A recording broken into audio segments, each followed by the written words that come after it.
1,000 words, 2,000 words, 3,000 words. K here, by the way, stands for 1,000.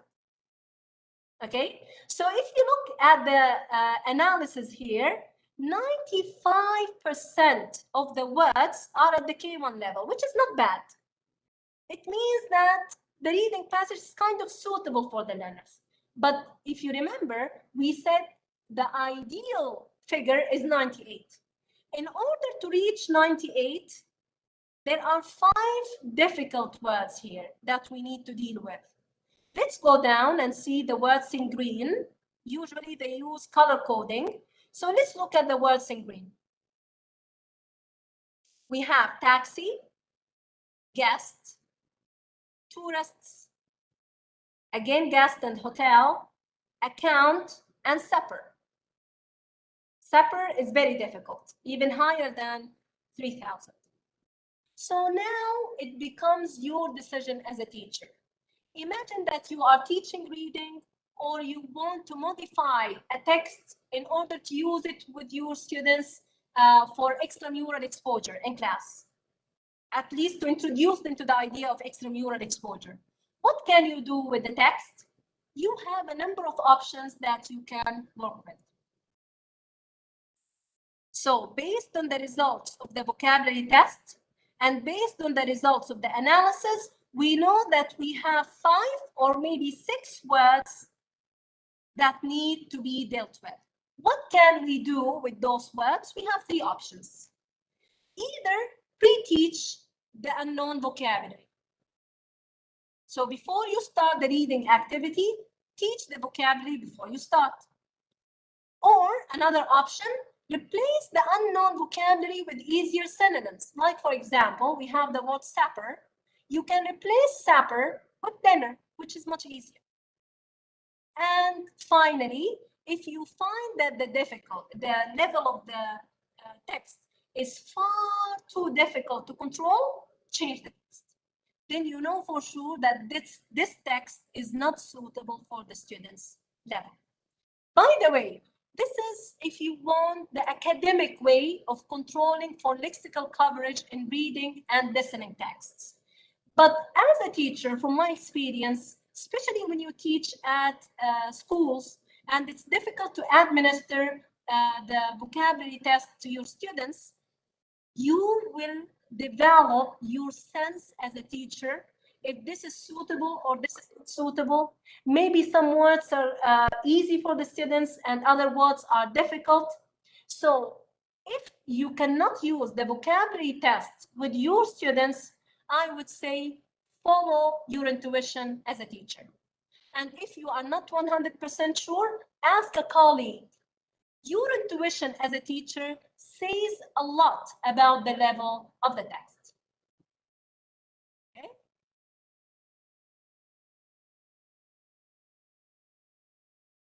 So this is the end. Thank you so much. Just to recap, we talked today about extramural exposure, the importance of extramural exposure and how we can apply it in our classroom. I hope that you will we will finish this session with an important message. Surround your students with English. It's not enough that we are teaching them grammatical rules and vocabulary items. You need to help them to understand the importance of extramural exposure. You need to give them the key to this huge world of resources, and then it will become their decision and their future. Is it easy? I know that most of you now are thinking, Suhad is talking about extramural exposure. The world is not as easy as that. There are so many things that we need to do as teachers in our classes, whether at school level or at college level. The students might not be motivated. I'm not saying it's easy. It is difficult. And you might take some time to convince your students that extramural exposure is important. But believe me, it is worth the effort. Vocabulary, in general, language learning is not an easy task. We know that it takes a lot of time and effort. And it's your job as a teacher to help your learners to go to the top. It will take time, it will take effort, but if you are willing to put some effort into this area, believe me, the outcomes will be amazing. Thank you so much. If you have any questions, please feel free to write them in the chat area, and I will answer them as much as I can. Let me just share the resources with you.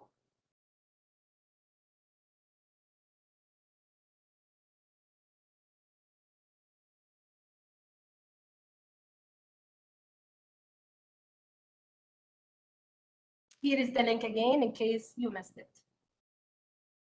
Thank you so much. Thank you for your interest.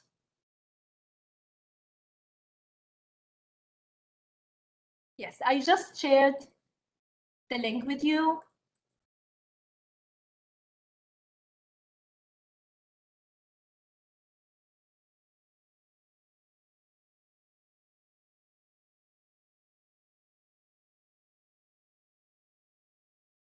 Yes, I'm done. If you have any questions, you can ask. Sure. Sure, Mr. Salman, go ahead.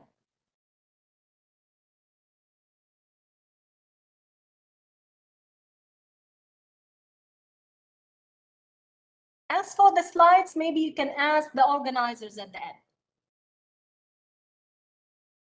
And even the recording, you can ask the organizers at the end.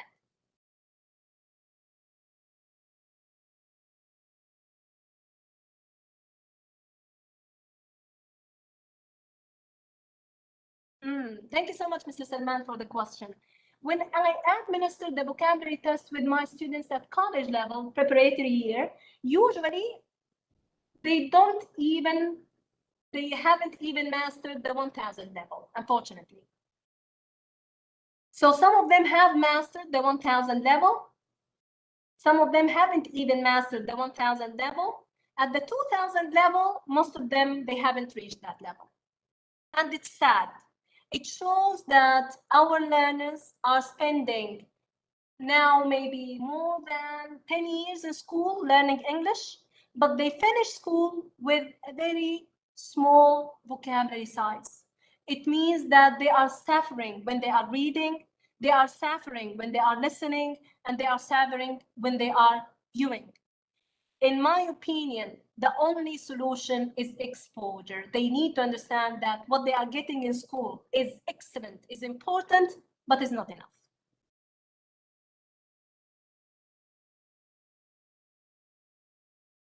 I understand. It's not easy to accommodate all of these things and resources that I talked about today in the class. And this is why I said, give them the key. In the beginning of the semester, tell them that extramural exposure is important, that it will make a big difference in their level. Give them a few examples, maybe in the beginning of the semester, maybe if you have some time in the middle of the semester, but then tell them it's your responsibility. I can help you as a teacher if you need help, but at the end, it's a decision that you need to make, and it will make a great difference in your future. In the beginning of the day, Dr. Amir said that English language is a very important skill, and we know that companies will first look at your language. If your language is good, they will recruit you. If not, then you are not recruited. This means that whatever you are doing when you are at school level will pay off when you finish college.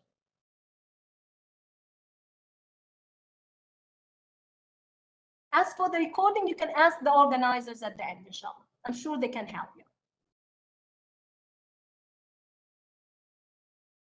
Yeah, I agree. Thank you so much, Mr.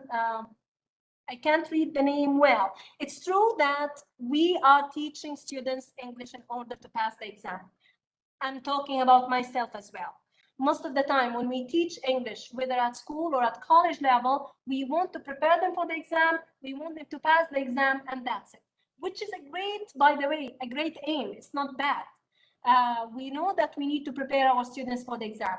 But my argument today is that this is not enough. If the student wants to improve her or his language, then he needs to work hard. And part of this hard work is the exposure that he or she surrounds himself with. So it's not your job as a teacher to surround them with English all the time.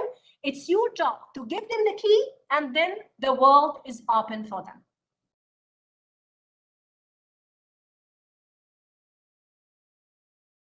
Thank you so much for the question, Mr. Saad. They are very effective graded readers, and we have research, especially in the area of vocabulary, showing that graded readers can improve your vocabulary knowledge. Now, I understand that you might think, well, students, especially here in Saudi, they don't like reading.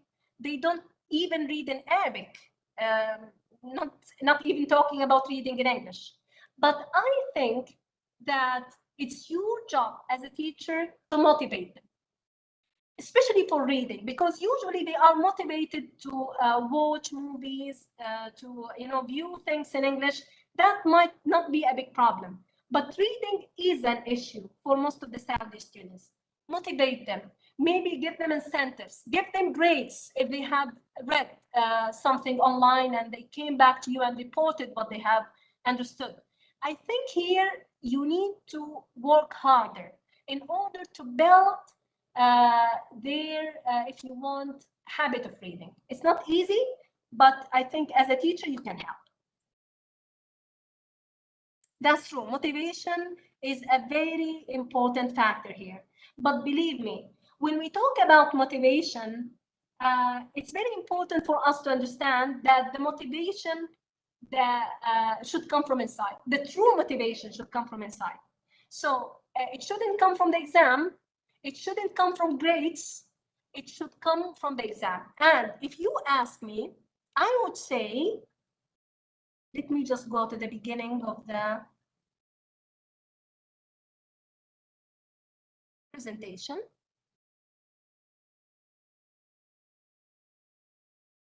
Yes, here we are.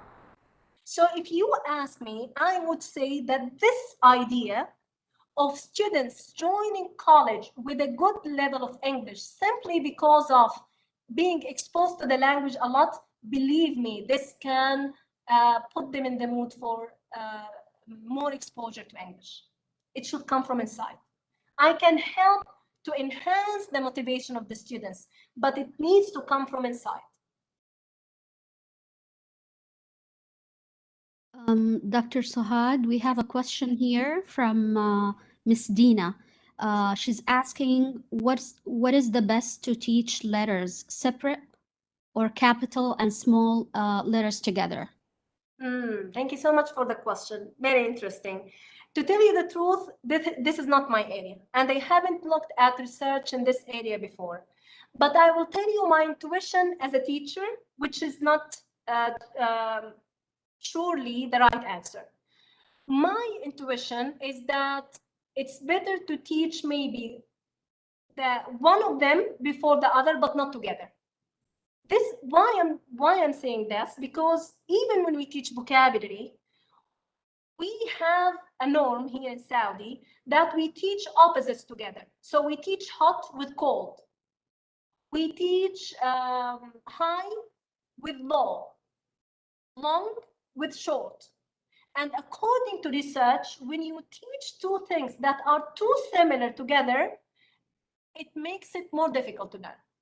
But if you teach me one word and give me time to practice it before I learn the opposite, it means that the first word is established before I go to the next one. Now, taking this idea to teaching letters, I would say that it's better to start teaching either the capital or small in the beginning, practice it a lot with the students until they get used to the idea and they know how to write it well, in which direction. And then after that, you teach the other form of the letter. Teaching things together will get the learner confused. I hope this answers your question. We have another question. I'm not sure, I can't read the name, but the question says, in our school books, the grammar explanation, let me read it from here. The grammar explanation starts in grade 6. I don't want them to remember the rules and don't want to explain it to them because it's not useful. I want them to be exposed to it. But how can, I think she means, how can we explain to them the past tense and verb changes? Any ideas? Thank you so much. As I said in the beginning, my approach to learning a language is that we need both. There is no way that we expose our learners to English all the time and we deprive them from grammatical rules and vocabulary items. They go together, and we need to think about it all the time like this. They are complementary. So I wouldn't ignore the grammatical rules in the book. No, I would explain them very well. And then as a homework, I would give my students a number of maybe stories online, videos online, which talk about stories in the past, which means that they will be exposed to the past tense in context.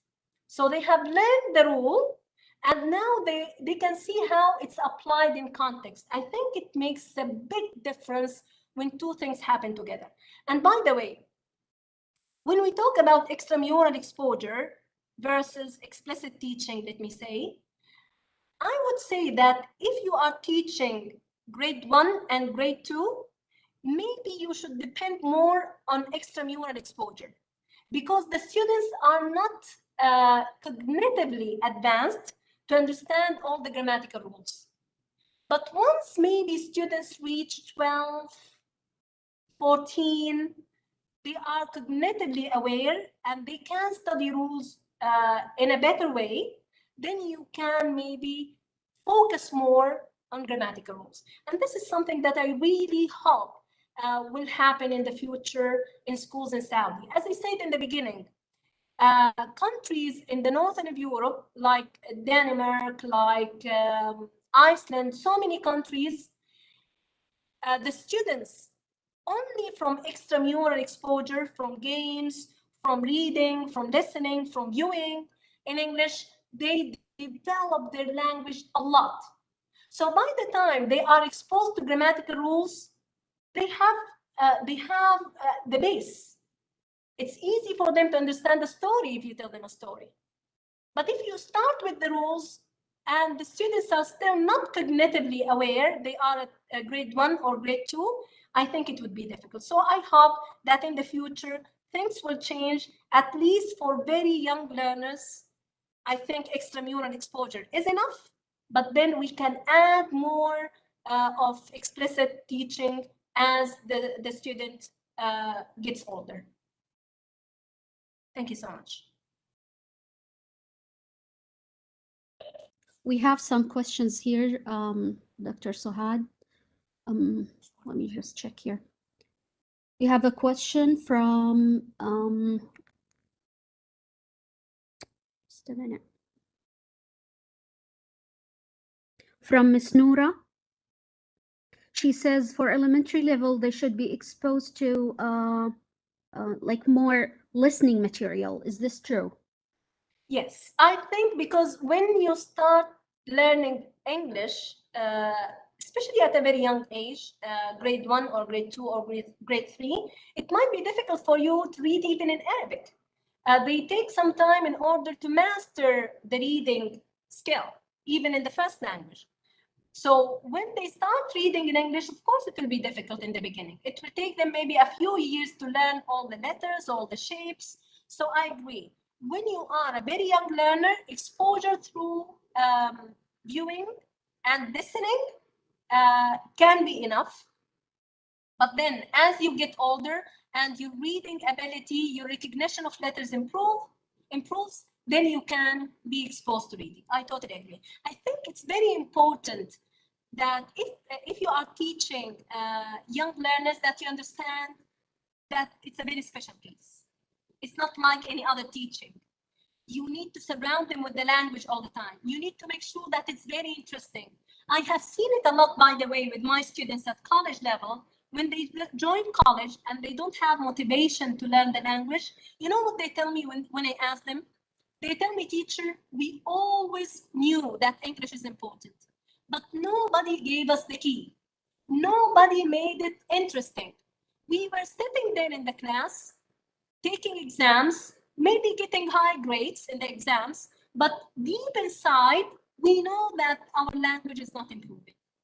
So again and again, it's our job as teachers to give the students the keys, to open the doors for them, and then it becomes their choice. As I said, you cannot spoon feed them all the time. You can give them the key in the beginning, but then it's their job to take full responsibility of their learning and to get exposed to the language more and more and more. Thank you so much. Okay, we have a question from Mr. Majid. He said, is it true that ESP focuses on oral skills more than reading and writing skills? Thank you so much for the question. Actually, ESP is the area where the ELC is very well known. No, I have been teaching ESP for a number of years now, the medical stream, and they don't agree that it focuses only on the oral skills. Writing and reading is also very important. Imagine if you are a doctor who have finished his degree in college, and now you're going to work in a hospital. Of course, your spoken language is very important because you would need to communicate with the nurses, with the doctors, maybe with the patients, if some of them are not first language speakers of Arabic. But is that enough? Of course not. From my experience, and I'm sure that my colleagues who have taught medical students before, they usually struggle when they go to practice to do their internship in the hospitals. They struggle more with writing. And if you don't work in improving their writing when they are still in college, believe me, nobody will teach them when they go to the hospital. Because when you go to the hospital, they will expect you to be able to write a report. Imagine if your language as a doctor is really bad, you're not able to write a grammatically correct report, then it means that you'll be in the back. And not to mention that you might be, just somebody from a higher authority might say that you are not suitable for this hospital. I know that big hospitals here in Saudi, like big names, if you want to go and do your internship there, you will need your English to be good. So this is, by the way, one way to motivate our learners when we teach ESP in college level. They need to understand from day one that whatever they are learning here in college, in the first year of college, is something that they are going to need when they go to the hospital or go to the bank or go to the factory. This link is important because once the link is made, then the motivation is there. If the link is not made, then the student will be lost. So I think all the 4 skills are important in ESP, at least in my opinion. We have another question from Mr. Ibrahim. He says, essential method to teach beginners English by teaching them from whole to part. I used this method before and it was successful and useful. So the question, is there any method instead of this method that he has been using? The whole part. Yes. I think when we talk about language teaching, we know that we have so many approaches. So we have the bottom up, so you start, for example, with understanding the reading passage, and then you look at the details, or the other way around, you look at the details in the vocabulary, and then you start looking at the whole picture. So both approaches are possible. And if you ask me, those different approaches don't apply to each and every class. There is no perfect way to teach language. It's your job as a teacher to find the way that is most suitable for your learners. As my supervisor, my PhD supervisor used to say that for most questions in applied linguistics, the answer is it depends. It depends on the level of the students. It depends on the age of the students. It depends on the amount of exposure that they have outside the classroom. It depends on their interest. It depends on what you have mastered as a teacher. So it depends on so many things. So my take on this is that there is no perfect way. As a teacher, like when I started teaching English a few years ago, I started, experimenting with things. Okay, grammar translation, deductive approach, inductive approach, teaching the reading passage, general comprehension before looking at the details, or the other way around. All of these are possibilities, and in my opinion, they make your basket as a teacher rich. Your job as a teacher is to evaluate the context where you are teaching and choose the one that is most suitable for that context. Thank you so much, Dr. Sahad. We have many other interesting questions, but we apologize. We can't take any more questions because that's the end of the first workshop. Thank you again, Dr. Sahad, for such an interesting topic. And I really do encourage language educators to stimulate students' engagement in extramural English activities, as this engagement might resolve some of the limitations of the classroom-based formal English learning, like the time constraints. Now, I Thank see you. many. Yes, Dr. Saad. Thank you so much. Yeah, thank you. Please do not forget to fill in the link for the attendance. It's in the chat box. I see many questions about the last question in the survey, which is about the institution. It's where you work, and if you don't work, I mean, if you are students, write that, or if it is not applicable to you, just write not applicable. But it means the place where you work.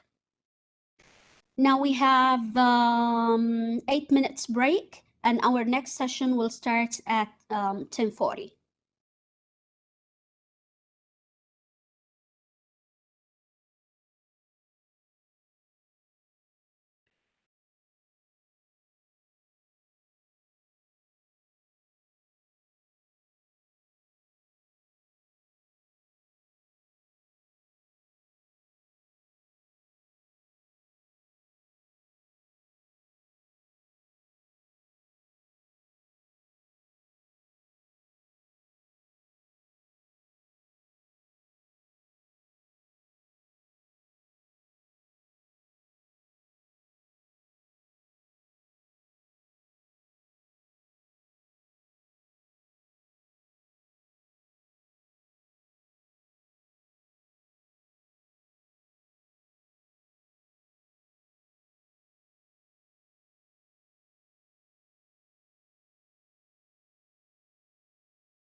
Assalamu alaikum wa rahmatullahi wa barakatuh. Our second speaker is Mrs. Sahar Bait Al-Mali.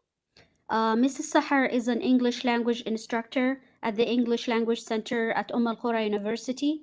She's qualified with a bachelor degree in English language, a minor in education, and a master degree in translation. She is a certified trainer and an online ESL instructor with over 12 years of teaching experience and 4 years of online instruction. Mrs. Sahar is interested in educational technology and technology-enriched instruction. Mrs. Sahar, you may start your presentation, please. Okay. Assalamu alaikum wa rahmatullah wa salatu wa salamu ala rasulillah wa ala alihi wa sahbihi wa man wala. Is my voice clear? Could you please type in the chat box number 1 if you can hear me well? Okay, thank you very much. Thank you, Dr. Nawal, for the warm greeting and the introduction. And I would like to welcome all of our respected brothers and sisters who are attending with us today. Such a pleasure to have you, and it is an honor. First, I would like to know, where are you attending this workshop from? Which city? Okay, we have Mecca, Qasim, Jeddah, Dammam, Al Kharj, beautiful Jizan, Taif, Haq Al Hayil. Very beautiful. Welcome, welcome everyone. Okay, we are going to talk today about applications and Bloom's taxonomy.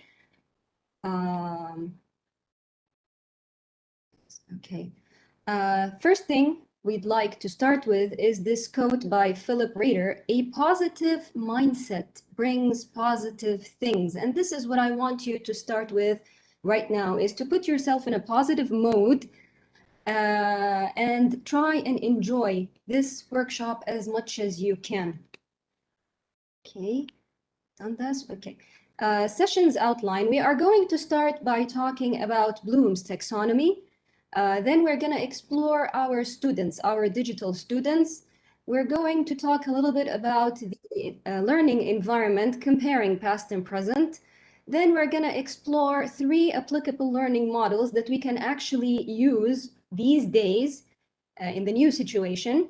We're going to breeze upon teaching strategies. Then finally, we're going to talk about the pedagogy wheel, and we will leave inshallah, as much as time possible for questions and answers at the end of this session. Okay, to begin with. Slides are not moving.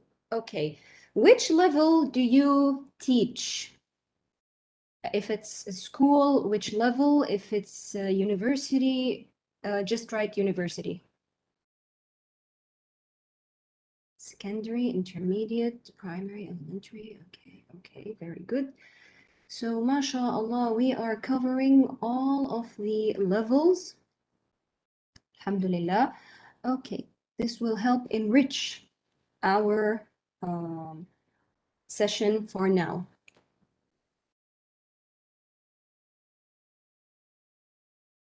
Okay. Now, this workshop is going to act like a puzzle. We are going to discuss different parts and different sections, and then at the end, we are going to join them together to get the big picture. It will all make sense in the end, I promise. Just trust the process. Okay. First section, on a scale from 1 to 10, I want you to rate your knowledge of Bloom's taxonomy. How much do you know about it? Are you very familiar with it?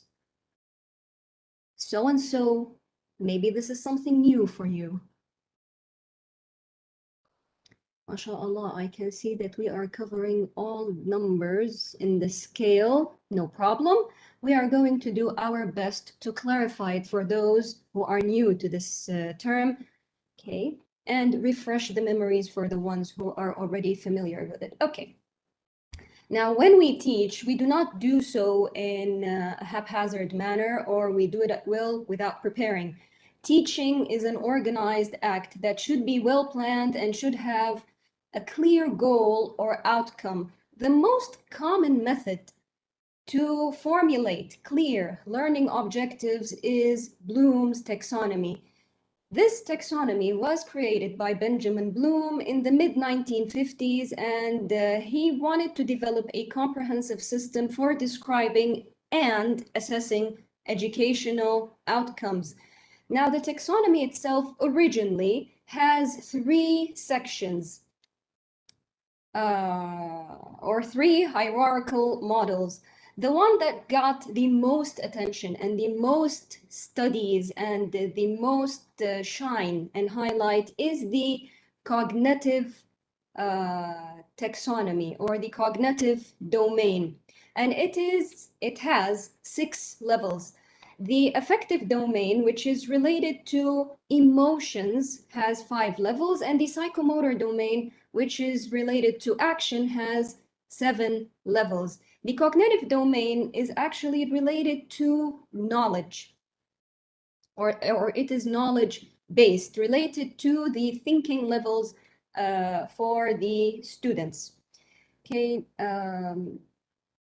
now, as you can see, the original taxonomy was kind of old in the 1950s. So in 2001, Lauren Anderson, who is a student of Bloom, and David, what was his name? Practical. Okay, who was a partner of Bloom, they made some changes for on the original taxonomy. The first change that they made is that they renamed the levels of the taxonomy from nouns, and they changed them into to be verbs. And the second most important change is that they have switched the final or the higher 2 levels of the taxonomy to create a more logical, natural flow of thinking skills. Now, let us talk about each and every level in more detail. So the base of the taxonomy, we have the remembering level, and it is related to knowledge. And it's about recognizing or remembering facts, terms, basic concepts, without necessarily understanding what they mean. Like if you ask your students, I want you to name 3 types of fruit: oranges, apples, and bananas. It is not a must that they fully understand the meaning, okay? But they do remember some elements about it, okay? The second level, which is the understanding level, related to comprehension, and it involves demonstrating an understanding of facts and ideas by organizing, summarizing, maybe translating, giving descriptions, and stating main ideas. So here we are grasping the meaning of instructional material. For example, if you tell your students, I want you to list the characteristics of bananas, they are going to give you the description that it grows on palm trees, the yellow, they taste sweet, so they can give you some information to prove that they have understood what is a banana. The third level of the taxonomy is applying, and application involves using acquired knowledge, solving problems in new situations by applying acquired knowledge, facts, techniques, and rules. Learners at this level should be able to use prior knowledge to solve problems. They should be able to identify connections and relationships and how they apply in new situations. Okay, for example, back to the banana example.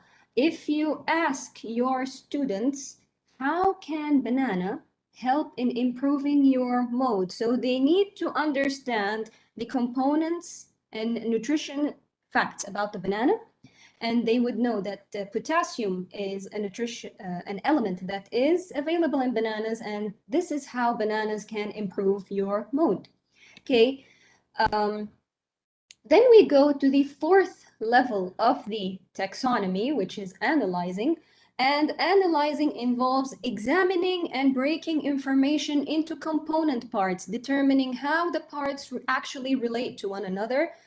We can also identify motives and causes. We can make inferences and find evidence to support generalizations.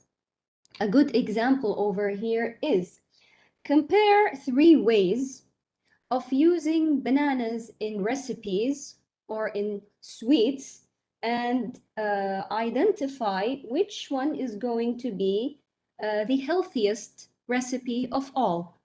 Okay. Then we move to the 5th level of the taxonomy, and that is evaluation. Evaluation involves presenting and defending opinions by making judgments about information. We are judging the validity of ideas, the quality of work based on a set of criteria. So judgment can be based either on internal elements or it can be based on external criteria. A good example over here is that if you ask your students which type of banana or which banana type is going to be the best for making a banana pie. Okay. The last level or the pinnacle of this taxonomy is creating. And when we talk about creativity, we are talking about building a structure of pattern from diverse elements, and also refers to putting parts together from a whole and creating something new. Okay.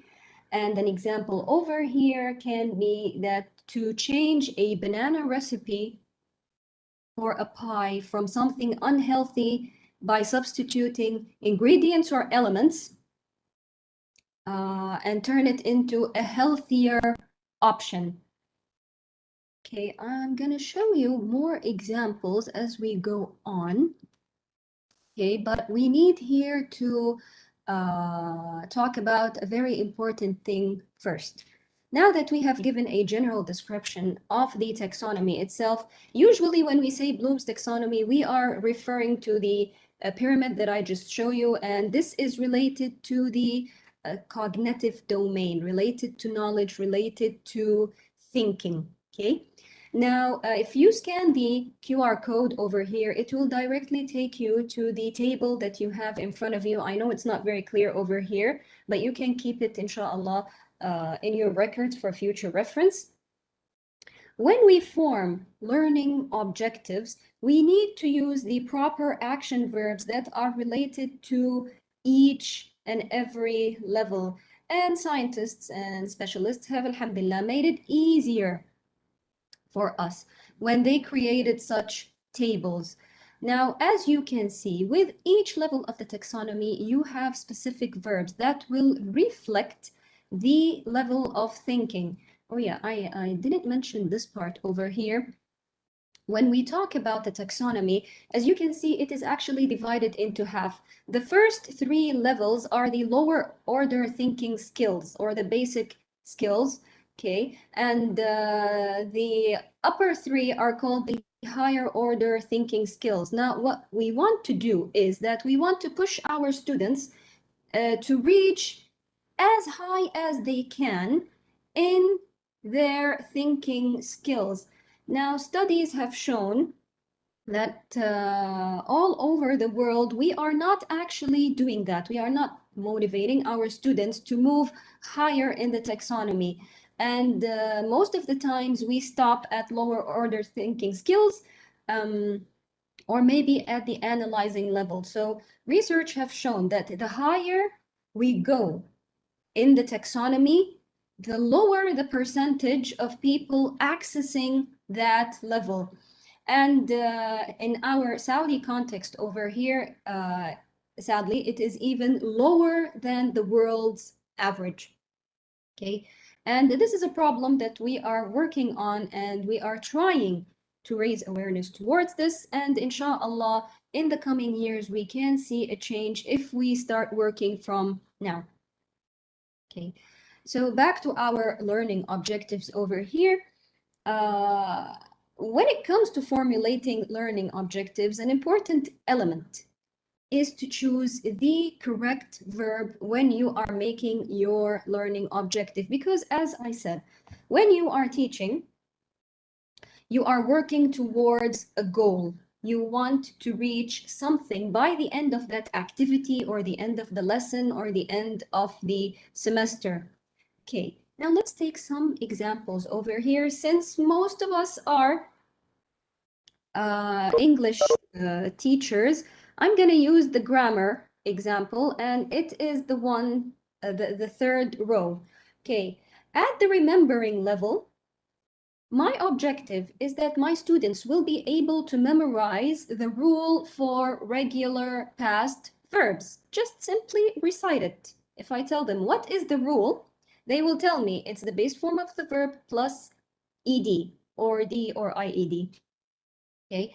At the understanding level, my objective is going to be, I want my students to identify regular past verbs in a paragraph. So when they read a paragraph, they can extract all of the past simple regular verbs. At my applying level, I want my students to produce sentences using regular past verbs. Okay, now we are going to move to the higher order thinking skills. At the analyzing levels, I want my students to examine negatives and questions with regular past verbs. At the evaluating level, I want my students to be able to debate the use of past verbs versus present verbs in storytelling. At the creation, now here, remember something new. I want my students to produce a poem with all verbs as regular past verbs. Okay, let's take another example from science.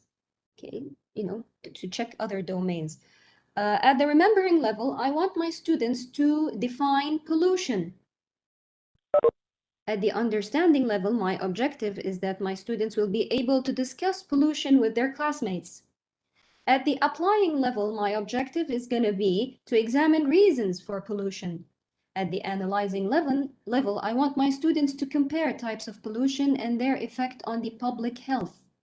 At the evaluation level, I want my students to predict long-term effects of pollution on local plants. And at the creation level, I want my students to be able to design a plan to fight pollution. Okay, let us give it a try. I want you to apply or write down learning objectives using Bloom's taxonomy. This table can help you a little bit. And of course, the list of verbs that you can use, which I highly recommend that you put in front of you or print out and keep it in front of you when you are preparing your activities and your lessons. Now just write the name of the level, like knowing or remembering, and then write me a learning objective in the chat box, please.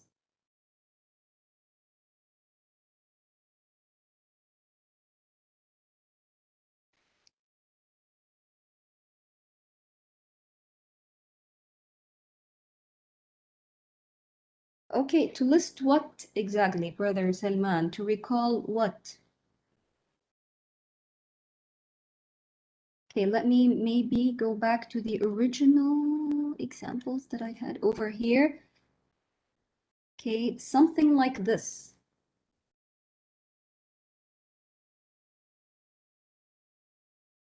Okay.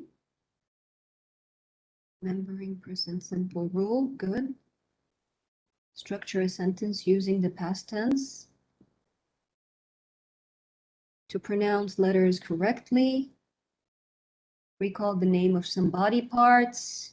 List the steps of taking off their shoes.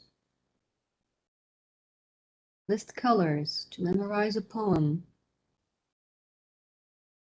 Describe the concept of family in 2 minutes without any mistakes. Nice. Okay, to know the difference between progressive and past perfect tenses. Okay. To generate a storytelling using future form will. Okay. Good. Very good.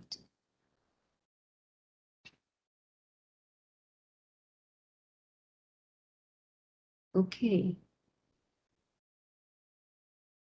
Yes, I was gonna mention that, but you know, just let them try and express themselves. We are gonna touch upon this in a few moments. Okay.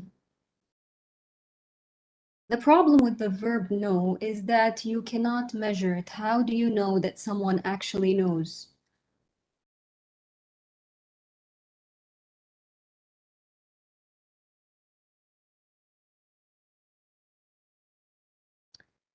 Okay, very good, very good. Okay, now, why do we need Bloom's taxonomy? Okay, remember that everything that you do in your class is part of a bigger picture. When you decide to add an activity to your classroom, you need to work towards a goal. These goals or these objectives actually pool into something bigger. So the objectives of the activity are going to pool, or they are part of the objectives of the lesson. The objectives of the lesson are part, or they pool into the objectives of the unit. The objectives of the unit pool into the objectives of the course. The objectives of the course are part of the objectives of the level that you are teaching. The objectives of the level that you are teaching are part of the objectives of your educational institution, be it a school or a university. The objectives of the institution are part of the objectives of the Ministry of Education.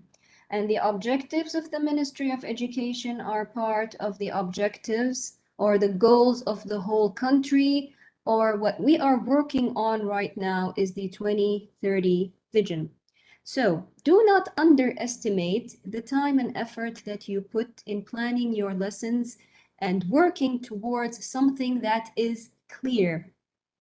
The taxonomy will provide us with a deeper understanding of the cognitive levels and how each level actually depends on the preceding one. You are scaffolding. You cannot create something without evaluation.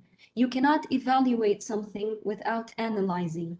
You cannot analyze something without applying or application. You cannot apply without understanding, and you cannot understand unless you remember at least some of the basic elements that will help you and that you get those pieces of information at will whenever you need them. Okay. The taxonomy will also provide us with a more organized way of formulating learning goals and objectives. They will help us evaluate results in the light of the objectives. Now, if you know where you are going, you can actually evaluate if you have reached it or not, if you have fulfilled this objective or not. And if not, then you can evaluate where did you reach. So you would know how much effort you need in order to reach your goal. The taxonomy will provide us with a higher level of harmony between class objectives and course objectives. And finally, it will save us time, money, effort, and resources on the long run. Okay, let us reflect a little bit about this quote by Benjamin Bloom himself. He says that creativity follows mastery. So mastery of skills is the first priority of a young talent. And here we need to pay attention to the importance of mastering each level of the taxonomy from bottom to top. You cannot skip. Okay, now we are going to move to the following session, and this is the second piece of our puzzle in the workshop.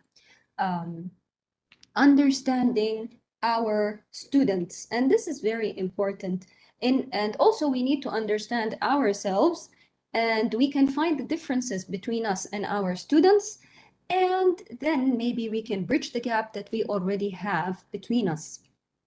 Okay, I can safely assume that most of the teachers attending with us today are either generations X or generation Y. If you are a generation X, you are going to be aged 43 to 57. If you are a generation Y or a millennial, you are going to be aged 26 to 46. Okay, maybe we have early Z generations. Z generation is going to be aged 25 to 11. Well, I'm not going to ask which category you fall in, but for the sake of this workshop, I'm going to group generations X and Y together, and we are going to compare them to Generation Z and the newest generation that we have, Generation Alpha. The oldest of Generation Alpha is going to be 10 years old. They are the ones born from 2010 up to today. Okay, so I think first, second, and third graders are going to be Generation Alpha. Okay, now the characteristics of each generation are different. Generation X, they aspire to work and life, they have high life balance. They are characterized as being workaholics. They believe in individualism. They are very ambitious, and these are the values that they grew up with. When it comes to communication, we prefer emails and text messages. When we talk about Generation Y, the millennials, their values are freedom and flexibility, and they prefer communicating through social media and SMS.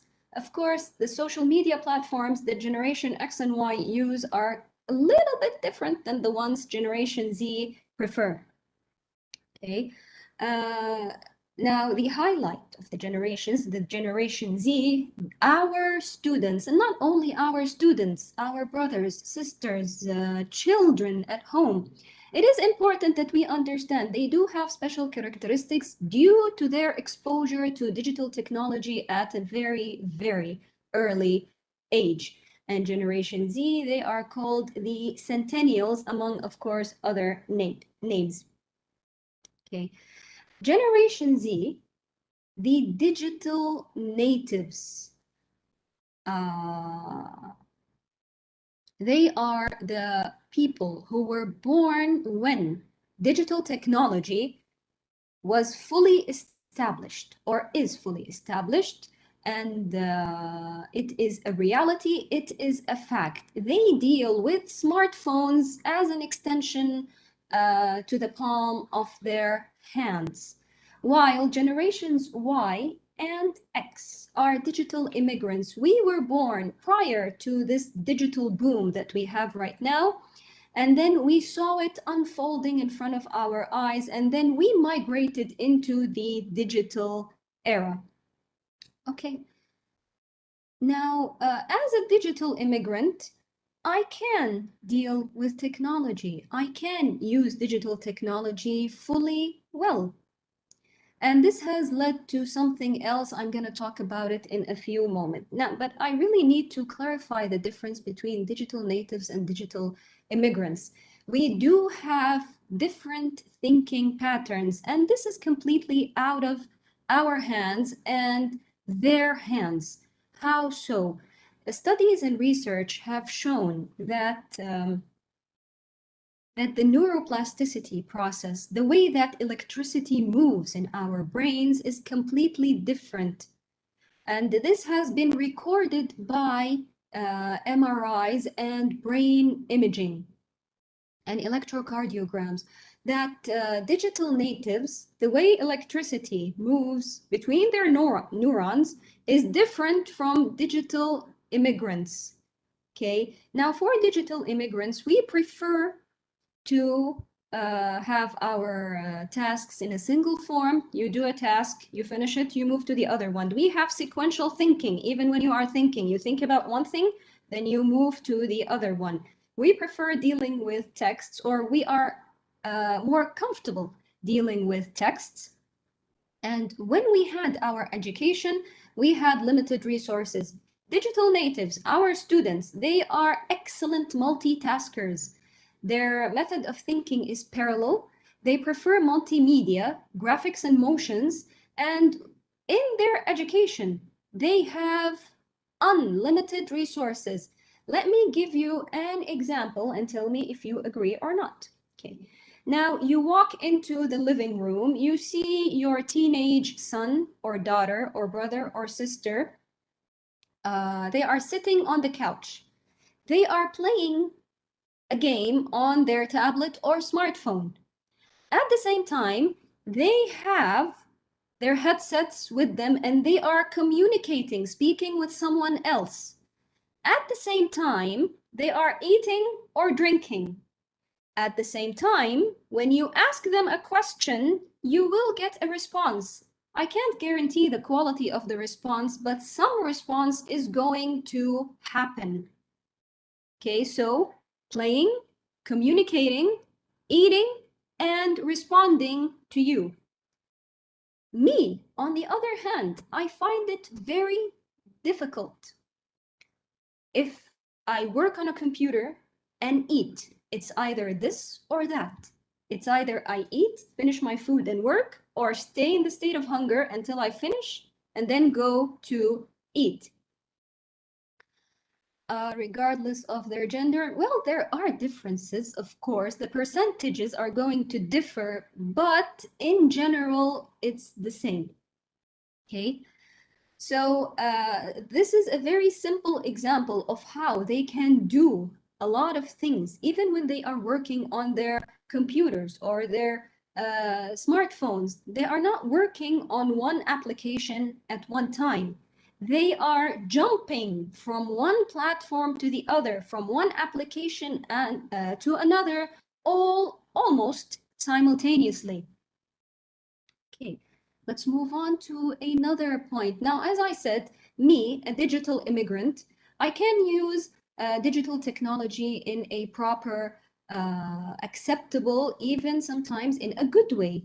Now we have something that combines digital natives and digital immigrants, and we call them digital citizens. Now, a digital citizen is a person who has knowledge and skills to effectively use digital technology to communicate with others, and also to participate in society and create and consume digital content. Let me give you a very good example. The Tawakkalna application. Right now, if you don't know how to use your Tawakkalna, chances are that you cannot leave your house. And if you do, you cannot go anywhere. You are not allowed, because simply you cannot use this application. Okay, so now even the oldest of us have some form of digital literacy. We are able to function in the society that has been heavily depending on digital technology. Now, as a digital citizen, you have digital information, you have digital literacy, you know about internet safety, you know about privacy and security, you know about concepts like cyberbullying, you know about the etiquette of using the internet, or as they call it, netiquette. You know about the digital footprint, you know about creative credits and copyrights. Okay, so these things are now by default embedded into our knowledge simply because you are part of the digital era. And since we have digital citizens, we also have digital students. And a digital student or a digital learner is one who is used to this rapid communication through multiple digital devices, and they may and most probably do have different learning styles than students in the past. Okay, now what makes Generation Z or our students special? Okay, they do have a lot of characteristics, but when it comes, like it generally, if I want to combine them, okay, they demand fast responses. They are always in a rush and they want immediate responses out of you. They are used to social media, if not addicted. They are highly connected, but sadly, this has led for them to lose their social skills. You will notice that their face-to-face social skills are rapidly deteriorating or going down, okay? But when they form relations in the digital world, their friends in the digital world are as important as their friends in the physical world. They are tech savvy, okay? If you have a problem, give it to the nearest teenager you have and they will fix it in minutes. When it concerns your smartphone or tablet, while it takes me literally hours to figure out what is going on and fix the problem by myself. I can do it, but they can do it faster, okay? They prefer visual forms. They have a very low attention span. Some studies have reduced their attention span to 10 minutes. Other studies have conducted in 2016, it has reduced their attention span to 8 seconds. 8 seconds. That's even less than a goldfish, okay? But psychologists say that you have 10 minutes of attention span from a Generation Z student, okay? They always want to be entertained and they want to have fun. Miraculously, they are very fast acquirers of knowledge, but the type of knowledge that they feel comfortable with, or they like, or they are motivated to acquire. Okay, other characteristics involve diversity. They live in an age where we have no borders between cultures and backgrounds and ethnicities. They are more comfortable dealing with people from different countries and different backgrounds than their previous generations. They are very pragmatic and they are financially minded. They are shrewd consumers. I find it difficult to do online shopping, and I make more mistakes than actually buying the correct item that I want. While my son, on the other hand, he reads reviews and ratings and check comments and see feedback and compare to other items in a much faster manner than I can do. And most of the times he pinpoints what he wants, while I lose my money by making mistakes, okay? This high social interaction that they have made this generation characterized as being the loneliest generation, simply because, as I said before, they are losing their face-to-face social skills, okay? Now let's talk about our digital learners. You know that we are preparing our students for the future, and they are going to lead the coming decades, and we literally, our lives are going to be in their hands, okay? But Kathy Davidson, she mentioned that 65% of the jobs that the students we teach right now are not invented yet. So you are preparing your students for something that does not have a name right now, okay? But the International Society for Technology and Education, the ISTE, in 2007 have identified 7 traits for the digital learners or the digital students. They are empowered learners. They are digital citizens. They are knowledge curators. They are innovative designers. They are computational thinkers, as we said, because they have parallel lines of thinking. They are great creators and communicators, and they are global collaborators. Okay? So here they are combining the skills of the 21st century, the 4 C's, the collaboration, the communication, the critical thinking, and the creativity. Okay, now please, in the chat box, I want you to reflect upon your class. What are the things that attract your students in the learning environment? What grasps their attention? What makes them motivated? What makes them excited? Games, yes.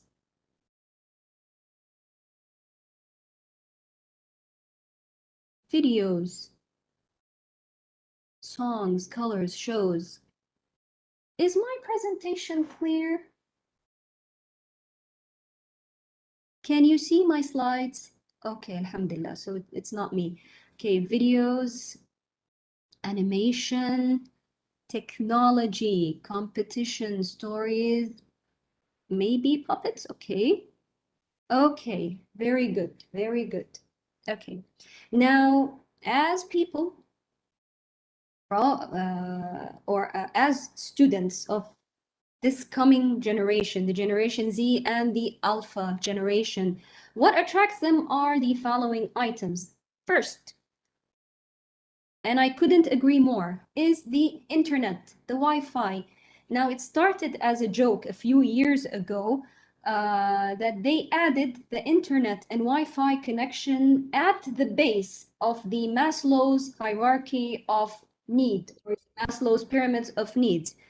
It was a joke at that time, but now I don't think it's a joke anymore. If you do not have internet, you are going to be paralyzed. Your life is going to be paralyzed.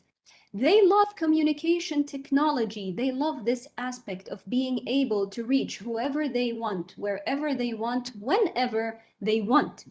They love their social networks, the platforms, and you can see this trend that every couple of years you have this new social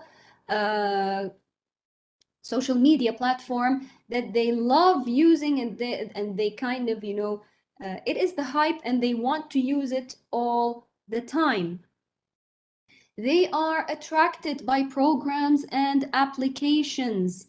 The more, the merrier.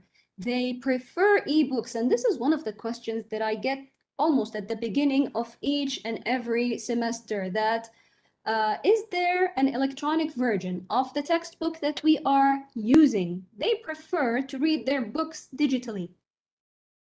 And we said they are very visual, so they prefer to see things in front of them rather than read, and they love their visual libraries. The most famous one, of course, is YouTube. For young learners, toddlers and young learners at kindergarten or first, second, third years, they love educational videos and educational games.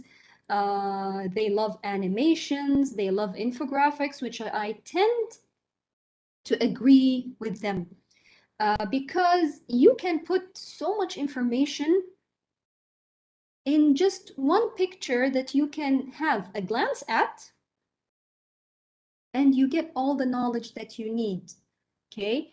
And then, of course, we also have a combination of animations and infographics, which is called motion graphics. And motion graphics tend to be very, very eye-catching, and this is what they want, okay?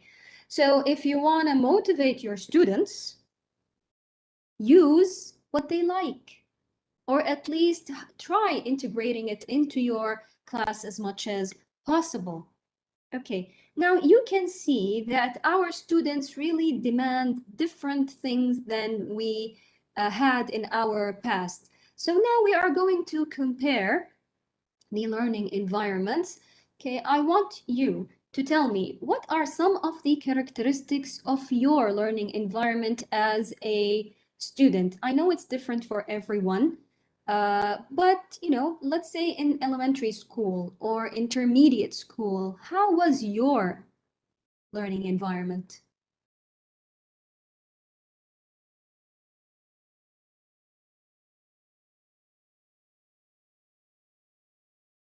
Dull, sad, boring, spoon-fed. We used cassettes, okay, old technology, chalk and board. It was harsh.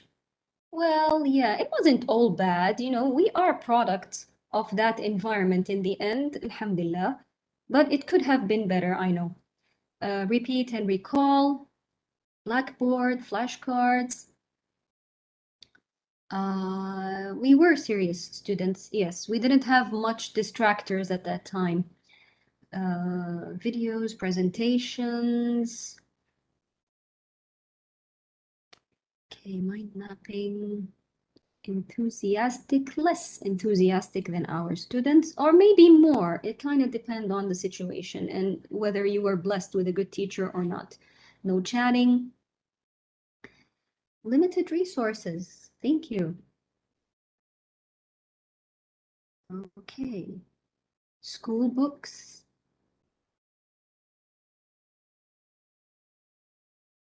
Okay, STEM UDLs. Tamam. Taking notes, games.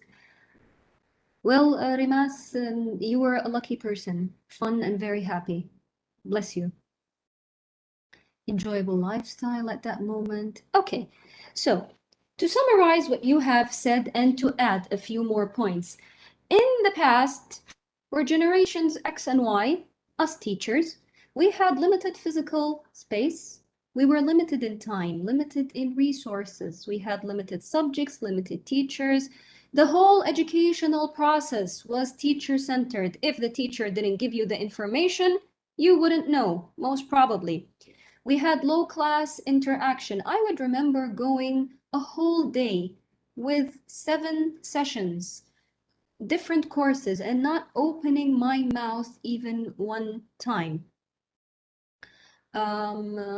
We had low class enjoyment. Actually, it was kind of forbidden to laugh in the class, and sometimes even glancing at the person sitting next to you or your friend will you know, put you in a situation where you're going to be called out. When it comes to class outcomes, you couldn't measure them, and even if you could, the results were not very reliable because we kind of didn't have a more clear methodology like we have right now. The expenses were high. You needed schools, buildings, desks, books, teaching aid, and whatever the educational process required at that time. But now the situation is different. If you haven't noticed, now we are not limited to physical space. A very good example is actually this workshop that we are attending right now. MashaAllah, we have attendees from all over the kingdom. Okay, so physical space is not a problem. Distances are not a problem anymore. We have flexible time, especially if you are doing asynchronous courses, like the ones that you have in educational platforms. You have unlimited resources at the tip of your finger. A click of a button can take you to the source of information, if it was a text or a video or something else. You have unlimited subjects. Now, you don't have to restrict yourself to the subjects that you study in your school or at the university. You can take courses literally anywhere in the world.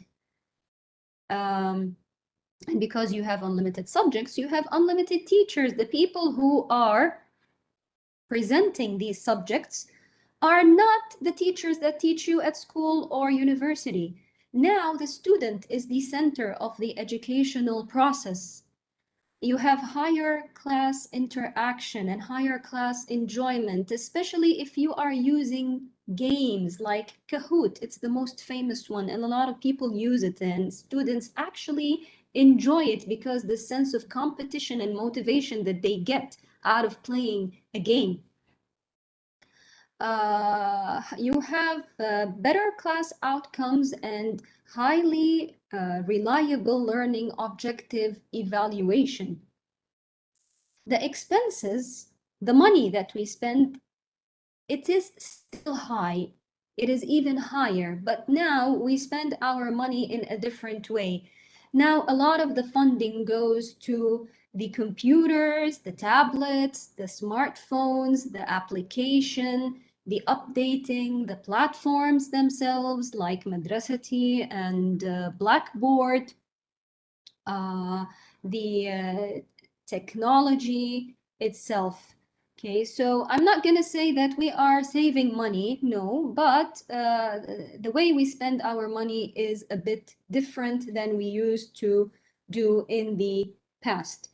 Okay, now as you can see, when comparing past and present learning environments, we do have a gap. This is the reality. This is the fact that we need to accept and try to work on. Now, as teachers, we are viewed by our students as dinosaurs. And this is a fact. They see us as old, ancient, fossil, frozen. Okay? Yeah, ouch, I know, but this is a fact. Okay, and on the other hand, we see our students, not only our students, the teenagers that we have around us, our children, nieces, nephews, okay, brothers and sisters, we see them as aliens with their new way of living and their language and their way of thinking and their digital lives. A situation that I face is that when I hear my students talking, sometimes, you know, they are chit-chatting and they are kind of, you know, open and they're talking freely. And they use these expressions that, I really don't understand what you are saying, but I don't tell them just to save my face in front of them. But when I go home, I ask the children, what does this word mean? Okay, how exactly do you use it? And then I give them an example. Am I using it correctly in the correct context? Even their language is different. Okay. So how are we going to bridge the gap between us and our students? Where can we find that middle ground where we can get the best of our students? I chose 4 modern teaching models that we can apply in our current situation and during the coming semester, and hopefully, inshallah, for the coming years. I've chosen blended learning methodology, the TPAC framework, and the SAMR model. Okay, blended learning, actually, there is quite a debate going on the definition of blended learning, but all in all, it is considered a combination of traditional face-to-face modes of instruction and also online learning, whether you choose online learning through a computer or a tablet, or a laptop, or you can even mix more forms of online learning, like mobile learning, which is solely restricted to using smartphones and smart tablets. So basically, you have face-to-face teaching and online teaching. This is blended learning methodology, and here at Umm Al Qura University at the English Language Center, we are going to apply this method to some of our courses, where we are going to teach some hours online and some hours face-to-face. I can't tell you how much I'm excited to actually start experimenting with this. And also in schools, لا قدر الله, if you have a COVID case, you are going to go online and you are going to practice this. So you have the face-to-face and the online learning, and you are going to practice blended learning, where you can get the best of both worlds, as they say. The second one I have over here is the TPAC framework, and this was developed by Mishra and Collar in 2006. And this model is designed around the idea of content, what you teach, pedagogy, how you teach it, and these two must be on the basis of any technology that you plan to use in your classroom to enhance the learning. So TPAC stands for technology, pedagogy, and content knowledge framework. What does this mean? It means that as a teacher who is using technology, you need three basic things. You need content knowledge, the data, the information, the material, okay, itself that you are teaching. And then you need pedagogical knowledge, how to teach, your teaching strategies and methods. And then technological knowledge, your knowledge of how to use your computer or your smartphones or your tablets, okay? How to use your applications, how to maneuver yourself. Exactly. Using WebEx is a very good example, okay? How are you going to use these technological tools, okay, at the intersection of all of the circles? You have the TPAC framework. Now notice that between each two circles, we also have an intersection, okay? Between pedagogy and content, we have pedagogical content knowledge, and it is the knowledge that teachers have about their content and the knowledge they have about how to teach that specific content. Between technology and pedagogy, you have technological pedagogical knowledge, and it is a set of skills which teachers develop to identify the best technology to support a particular pedagogical approach. Okay, how to support, the best way to support your teaching strategy using an application or a program. Okay, and between technology and content, we have technological content knowledge, and it is the set of skills which teachers acquire to help identify the best technology to support their students as they learn the content. Yes, thank you very much. Padlet, for example. Okay, so in the center, you have the technological, pedagogical content knowledge, combining all of these areas and their intersection. And this is pretty much what we are doing these days. Okay. The third one, and I like this one a lot, this is the SAMR model. Now, SAMR stands for substitution, augmentation, modification, and redefinition. And this was designed by Dr. Ruben Fuentedura. And here, what we are going to do is that we are going to integrate our teaching with technology. So at the substitution level, technology acts as a direct substitution with no functional change. If, or not if, the easiest way to describe this is that you are taking something traditional and replacing it with a technology. For example, instead of using a paper book, you use an e-book or a digital book.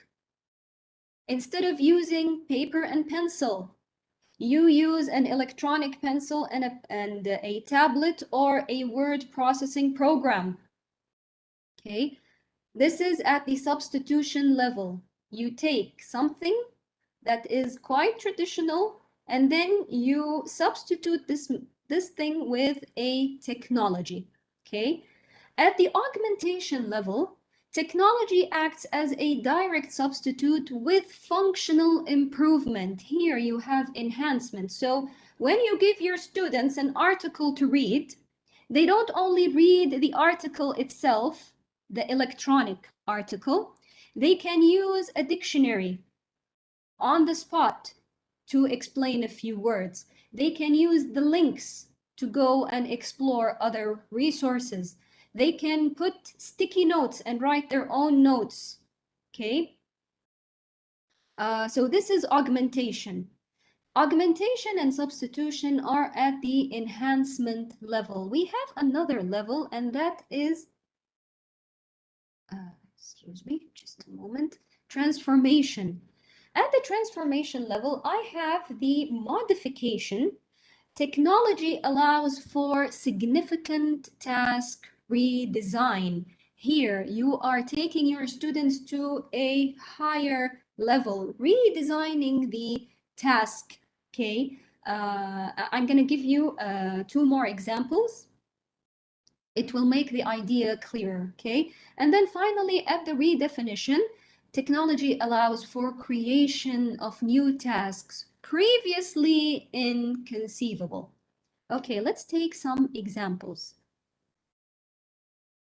Okay, now let's say I have a task. My task is I want my students to write a report about Shakespeare's play Hamlet.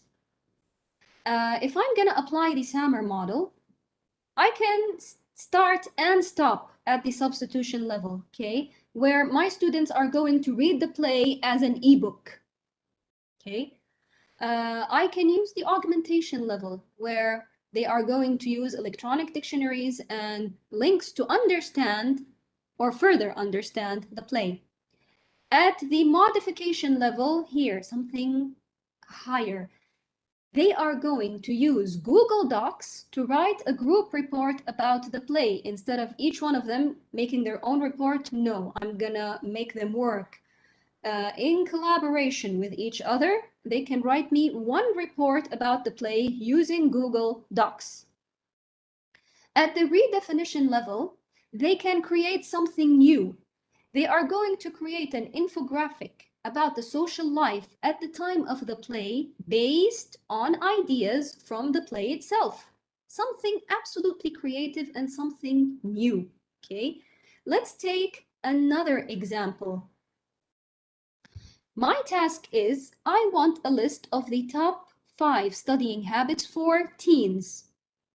At the substitution level, they can read an article from an electronic newspaper.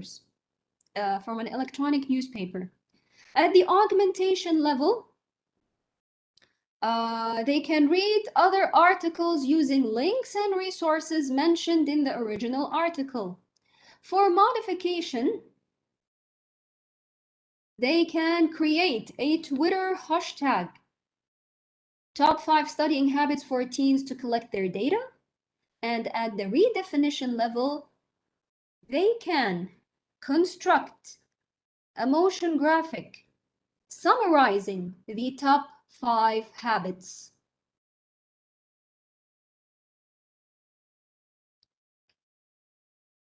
Now we can align Bloom's taxonomy and the Sammer model together. Now back to Bloom's taxonomy, and they can be aligned or merged in a very beautiful way. Okay, you can align the enhancement level, the substitution and the augmentation levels in the Sammer model with the lower order skills in Bloom's taxonomy. They remember, they understand, they apply. Of course, they are not clear-cut lines, okay? They do overlap at some points, okay? Keep that in mind. But for a general alignment, you have this. And you can align the modification and redefinition levels of the Sammer model with the higher order thinking skills of Bloom's taxonomy, okay? Moving from bottom to top. Now we are going to come to the 5th piece of our puzzle, pedagogy. We're not going to spend a lot of time over here, okay? Because this is a very big and branched out topic, but we are just going to clarify 1 or 2 points. Now, we have talked about pedagogy in the TPAC framework. What is it actually? Now, this is the sophisticated definition we have over here. Pedagogy is a term that refers to the method of how teachers teach in theory and in practice. It is formed by an educators teaching beliefs and concerns, the interplay between culture and the different ways to learn in order to help students to build on prior learning. Meaningful classroom relationships must exist. Okay, so this is the sophisticated definition. The easy, everyday definition: pedagogy is your teaching, the way you teach, the methods, the strategies, the styles that you use in your classroom. Now, I have found this beautiful website where it lists 107 teaching or pedagogical strategies. Okay, if you can please scan the QR code. They do provide you with a lot of teaching strategies. Some of them are traditional, some of them are more modern, some of them are heavily relying on technology, and some of them moderately relying on digital technology.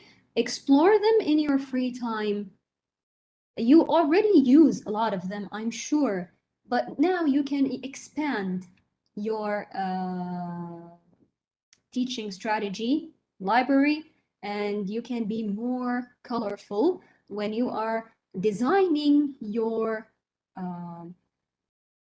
activities and designing your classes. Now, teaching strategies can be something very simple, like giving a lecture or presenting a presentations or giving examples. And they can be moderately sophisticated, like doing projects and role play, or they can be highly complex, like case studies and producing things. But whatever your teaching strategy is, it should be aligned with your learning objectives that you have set at the beginning of the task or at the beginning of the lesson. If you go back to the table of learning objectives, they have made it easier for you, okay, by aligning some teaching strategies with each and every level of the taxonomy, the Bloom's taxonomy. Okay. Now we are going to move to something more interesting. Okay, but before that, I want you to reflect on this quote by Bloom. It says, "What any person in the world can learn, almost all persons can learn if provided with appropriate prior and current conditions of learning." This means that any person in the world can learn anything, literally anything, if they were provided with the conditions and the environment that will help them learn. Okay, now let's do a quick recap of what we have done so far before we move into our final section. So we talked about Bloom's taxonomy. We talked about our students who are categorized as being digital learners or digital students. We compared learning environments, our past and present. We briefly talked about applicable learning models that we can use, and then we breezed through teaching strategies. Now we come to the final piece of our puzzle and the highlight of this whole session, and that is the pedagogy wheel. Now, when I say the pedagogy wheel, before I show you the wheel, okay, we need to know a few things. The pedagogy wheel was actually designed by Alan Carrington in 2012, and it was originally designed to help educators think in a systematic and coherent manner with a view of long-term and big pictures outcome. So when you use your mobile applications or your programs in the teaching, you are working towards a bigger picture. Okay, now the important thing about the pedagogy wheel is not actually the applications themselves, but it is all about the pedagogy. It is all about the teaching. Okay. The pedagogy wheel brings together several different domains of pedagogical thinking, and it is actually based on 5 grids, 5 main grids that move the pedagogy wheel. Bloom's taxonomy, the students' attributes and capabilities, motivation at the heart of the process, technology enhancement, and the SAMR model. And this is why we had the different sections, the previous 5 sections we have discussed. Okay, these are the grids of the pedagogy wheel. Okay, let's explore the wheel itself. Okay, if you like, please scan the QR code. It will take you to the original or to the page where this wheel can be more obvious and clearer for you to see. Okay, now at the heart of the wheel, we have the grid of motivation, and there is a beautiful TED Talk that was done in 2009 titled The Puzzle of Motivation. If you can scan the heart of this wheel, it will take you to that TED Talk. Now, in the Puzzle of Motivation, they talk about the grids of autonomy, mastery, and purpose, and how motivation is affected and effective in the, in relation to these 3 things. Okay, let's see, the big one, the big QR code at the side, away from the picture that has the wheel. Okay, the ones that are inside the picture of the wheel, they will take you to different things. Okay, let's talk about the wheels. I would really highly recommend that you print it out in the biggest form that you have and put it in front of you when you are planning your lessons and planning your activities and the things that you want to do.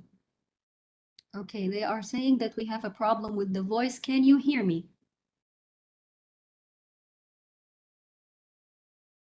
Okay, so alhamdulillah, yani, it didn't disappear from everyone. Okay, alhamdulillah. Okay, let's talk about the pedagogy wheel. The first inner circle, you can see that the wheel is divided into 6 sections. Each one has a different color. If you start from the green one, the lime green one, this is the first level of Bloom taxonomy. Remember, and if you move clockwise and until you reach the pink rosy one, this is the highest level of the taxonomy, and that is to create. Okay, so this circle moves along Bloom's taxonomy. At the inner circle, the very inner circle, the smallest one, this is the Bloom's taxonomy.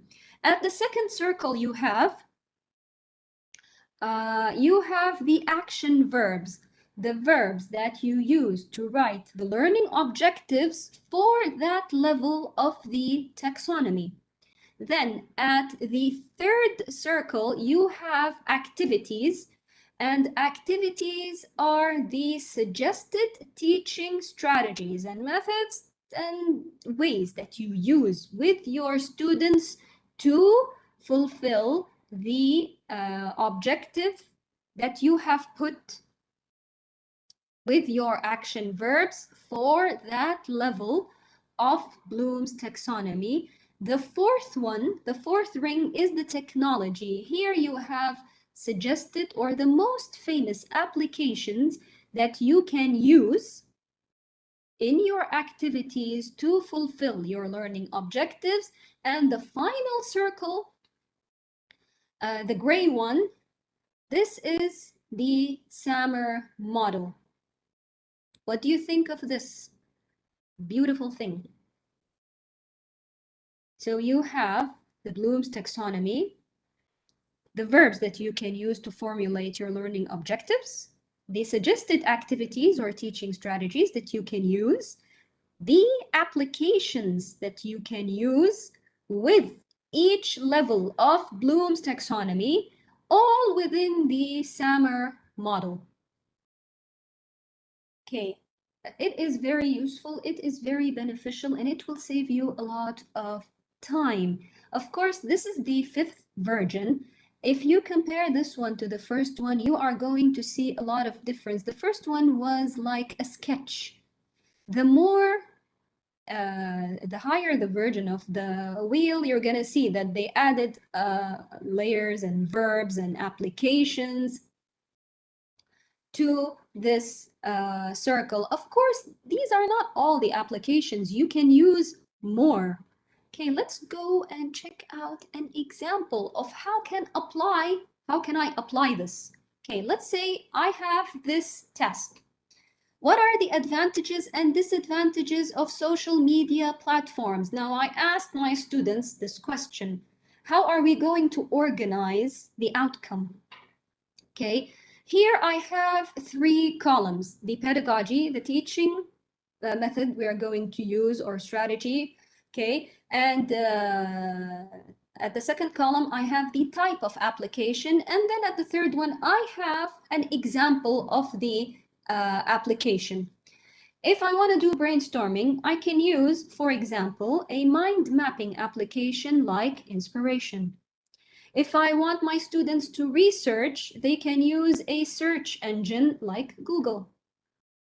If they want to form a group discussion to exchange their ideas, they can use a social media application like Telegram. When they write their drafts, they are going to use a word processing application like Word.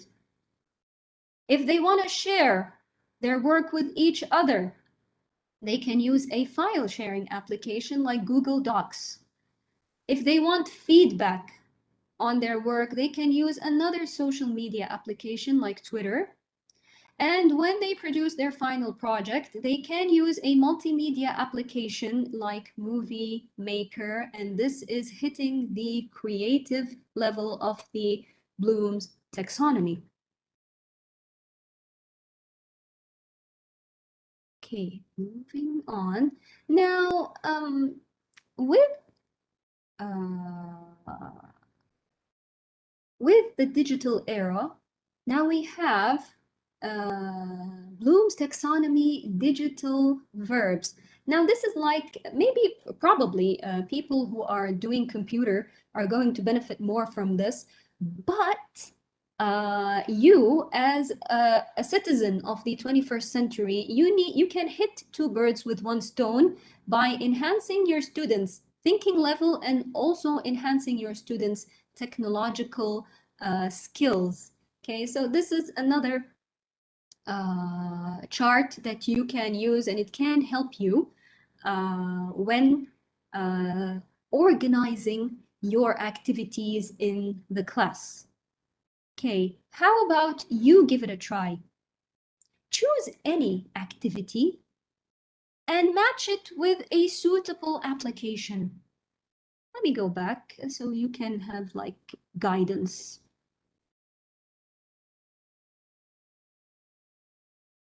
Okay, think of any element of your class, an activity that you would like to do. What would be a very good application to match with that activity? You can use, remember the learning objectives that we did at the beginning of the session. How about you choose one of those?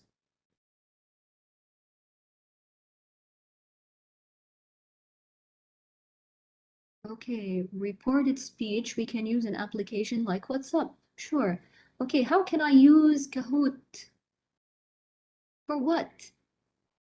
Time tenses in Inspiration. Yes, using a mind map. Okay, how can I use Nearpod? For what? Give me an application for a specific activity. Receptive recall, Kahoot. Writing using Padlet, good. OneNote, writing a short story. Okay, a puzzle for what? Quizzes for what? Writing, Google Documents for group work. They can write and edit. Excellent. Collaborative writing, Word. Revision using mind maps. Okay. Kahoot for learning and playing. Okay. Mentimeter. Mind mapping. Actually, it's a word cloud. Quizlet for grammar activities. Canva for mind mapping. Yes, they can create their own infographics. Edmodo for choosing random students and giving them points for answers. Yeah, well, Edmodo is a good platform. Wordwall for grammar. Jamboard for vocabulary. Okay. Beautiful. Projects. PowerPoint for projects. Mind mapping for summarizing. Google Translation for hard words. Well, yes and no at the same time. We do not encourage our students to use Google Translate unless they know how to use it properly, and they should only use it to translate single words, because the more words you add in Google Translate, the more lost it will get, and it will not give you correct equivalence. Write a summary of what you read using mind mapping like inspiration. Socrative for grammar. Seesaw classes for sharing students' work. Very beautiful, very beautiful. Okay, the question that we always get when using applications is, where do I start and how do I choose the best application out there or the most suitable? Okay. To answer the first question, where do I start? Start with the thing that you are already familiar with. Literally, you have thousands upon thousands of applications and platforms and programs that you can use. Okay. If you already know how to use something, continue with that. Explore it more. Look at what it has to offer. Okay. And continue on using it. Okay, so this is the starting point. Or use something simple. I started integrating technology with my classes by using only WhatsApp. And I still do to this day. I expanded, of course, but I only started with WhatsApp. Okay, I used it for activities, for in-class activities, out-class activities, for discussions, for application of grammar rules. Okay, and because it made me comfortable, I already know how to use it. I am comfortable with using it, and this was my starting point. How to choose an application?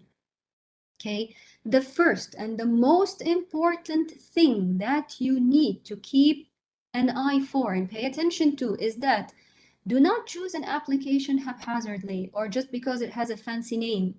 Okay, it needs to serve the learning objective. As we said, the pedagogy wheel is about the pedagogy, about the teaching, and teaching is about fulfilling your learning objectives. So your application needs to serve your learning objective. This is the first thing. The second thing, the nature of the course. Now, an English course is not like a chemistry course. A biology course is not like an Arabic course, okay? The nature of the course really sometimes demands that you use certain applications and leave out the others. The nature of the students, this is very important, okay? Look at your students. What do they have in common? What do they, like, for example, their level? The applications that you use with elementary school students are not like the applications that you are going to use with university students. Of course, there are things that are in common and you can use with everyone, but still, you need to pay attention to your students and choose what actually suits your students. I remember when I first started doing this technology thing, I'm not a very big fan of social media, but I do have a Facebook account. So I told them, I want to use Facebook to do some activities. The first response that I got was, teacher, Facebook is for old people. We don't use Facebook. We want to use Instagram or Snapchat. Ouch, but that was the reality and I had to deal with it. Okay, so they didn't like the idea of using such a social media platform that is used by their parents. They want something more closer to their hearts. Use the most flexible, use the application or the platform that will give you a lot of options, and at the same time it is user friendly to you and your students. Also consider the price. Okay, is this applications are not cheap. No matter how cheap you think they are not cheap, especially if you have monthly subscriptions and yearly subscriptions. Okay, read about the application, explore it first, see if you like it, see if it is worth the investment. Okay, see if there is a light app, another version of the original one that comes for free with at least the basic features, and then if you want to add more features, then you can pay. Okay, also opt for apps that encourage creativity, the one that pushes your students to their max.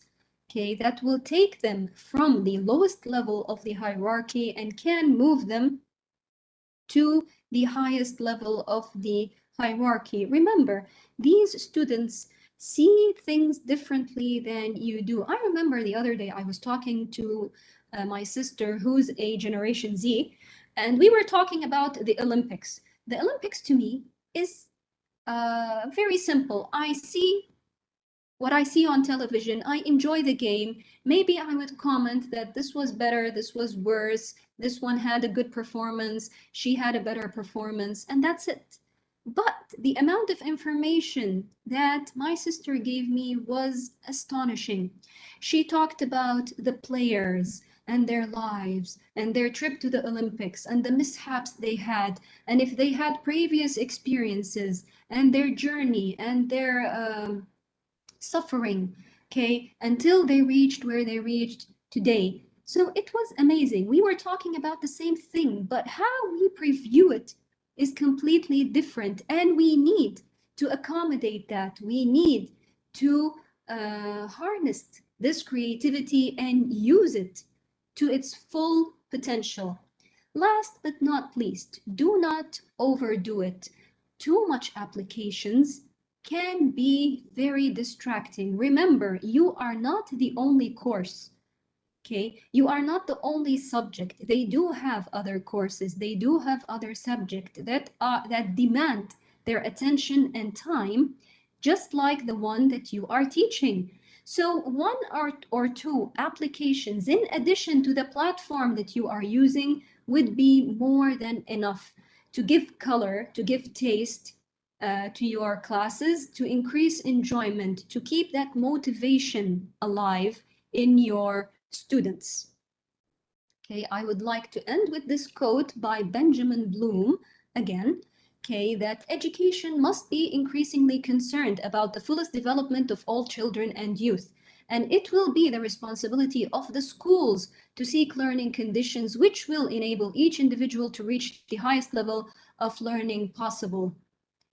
The responsibility that we have is big, but please keep in mind that whatever time and effort that you invest in creating a distinguished learning experience for your students, that whatever you do to take them to higher levels so they can reach their full potential will pay back, definitely pay back in the future, because they are going to be the leaders of our future. Okay, I just have one final point over here that I would like to point out that whatever applications and programs I mentioned in this presentation, I am not affiliated and I do not benefit whatsoever. And the whole goal of this presentation is to educate and not advertise. Okay, one last question for you all. Did this workshop meet your expectations?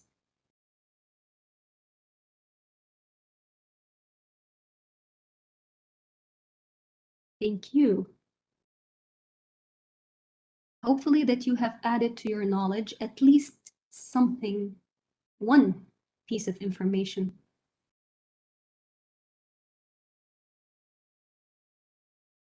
Okay, thank you all for attending and thank you all for your time. I really enjoyed being with you and your interaction and answering my questions. This was beautiful.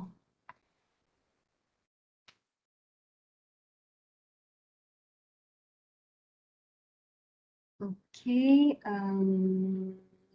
last session, let's say. Now we're going to open the floor for questions and answers. I hope the moderators can help me. Yes, sure, Mrs. Sahar.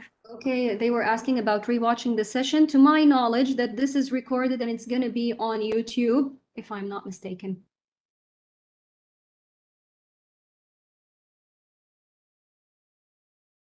Okay, do you have any questions or comments you would like to share with us?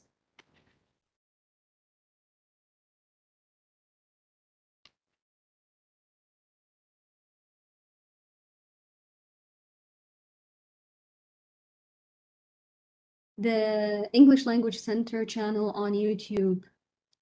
Yes, you can have the presentations. They are going to be available for whoever who asks for them. Hopefully the moderators also can help us with this one if they want to get the slides.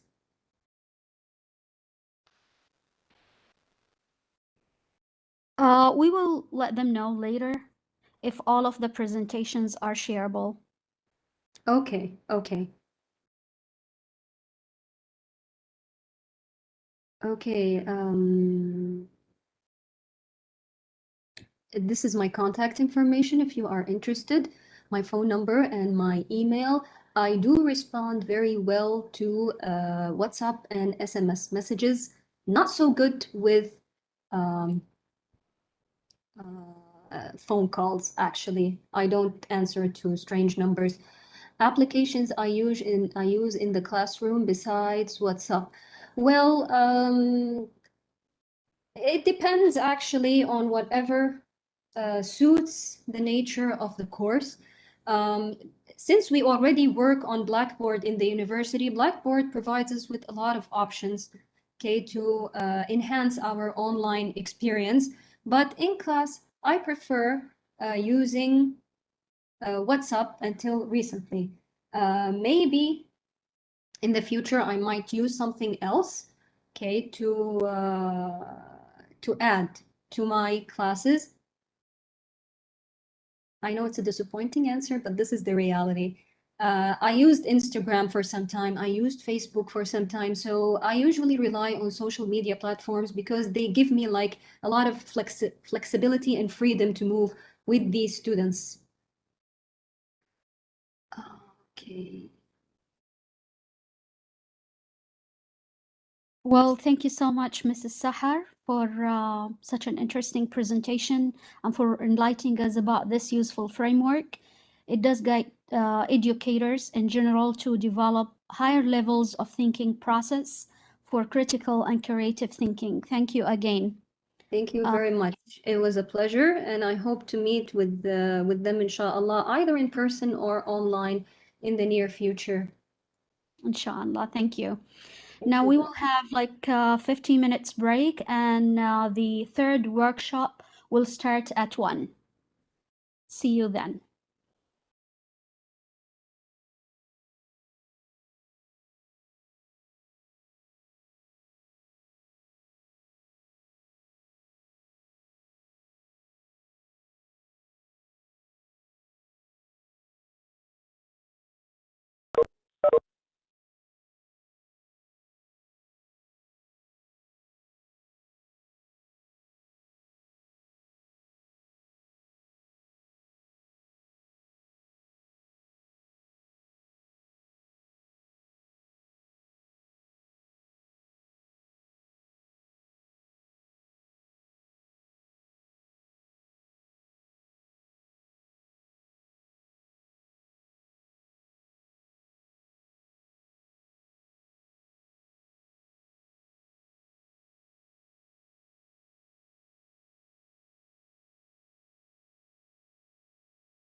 بس للتذكير في بريك حاليا 50 دقيقة آخر workshop حتبدأ الساعة 1.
Assalamu alaikum.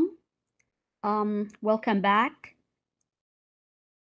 I would like to introduce you to our third speaker for today, Dr. Samar Al-Musa. Dr. Samar is an assistant professor at Al Qura University. She holds a PhD in applied linguistics from King's College London. Her research interests and publications are focused around teachers and students' learning, teaching and assessment experience, assessment practice, and assessment literacy. She blogs about academic experience and offers workshops on language learning, academic writing, IELTS test preparation, and postgraduate studies. Now, Dr. Samar will take over the platform, please. السلام عليكم ورحمة الله وبركاته. Thank you very much. Can you hear me clearly?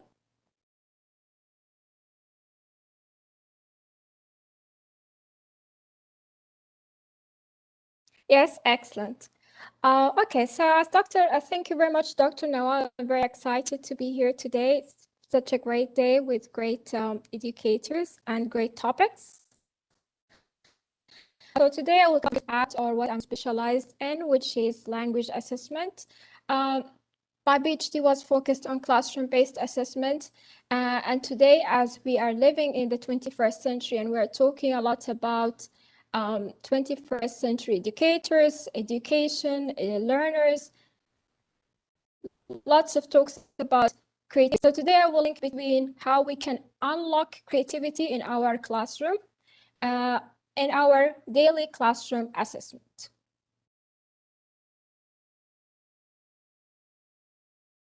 So when we talk about assessment, there are lots of topics that things comes to our mind, like the outcomes, the goals, the rubrics, how we're going to measure it. Is it something measurable? We think about the results, the information, the curriculum, the program that we are teaching, the objectives, the students, and the mission we want to achieve, the ministry goals, and so on.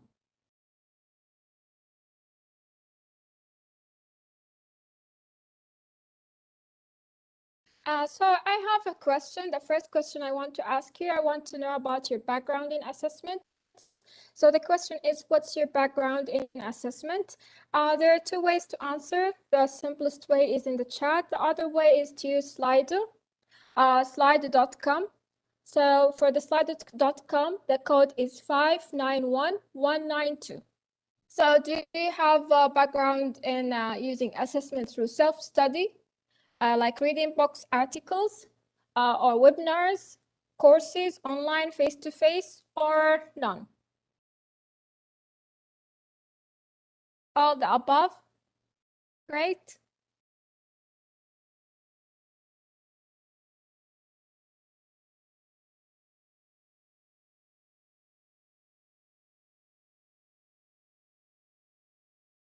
We have 50-50 so far between self-study and courses.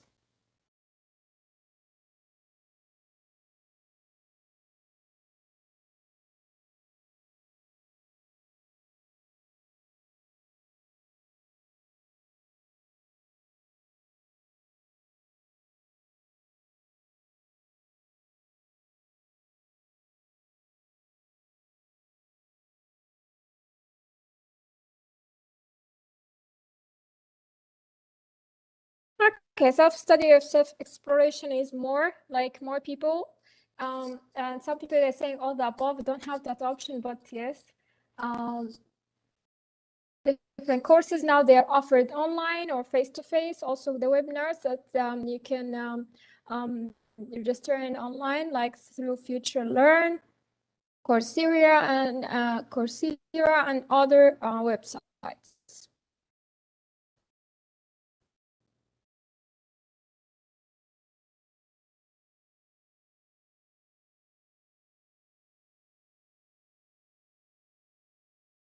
Okay, so now we will move to the next question.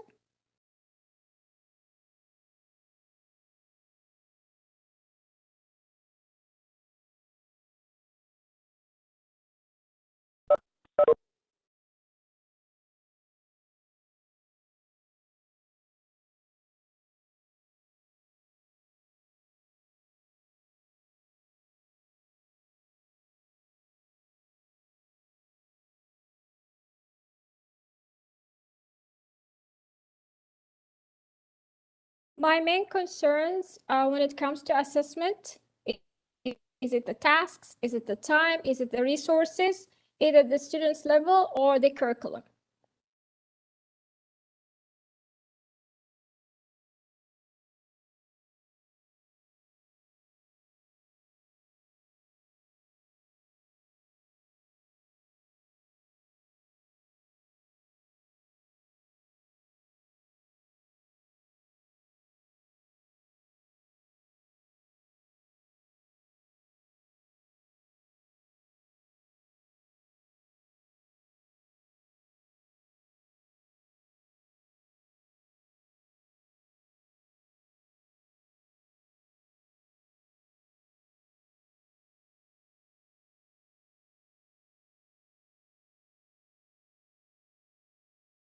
So we have more about the student's level, and then the curriculum, then the tasks, then the time, resources, more votes for the student's level.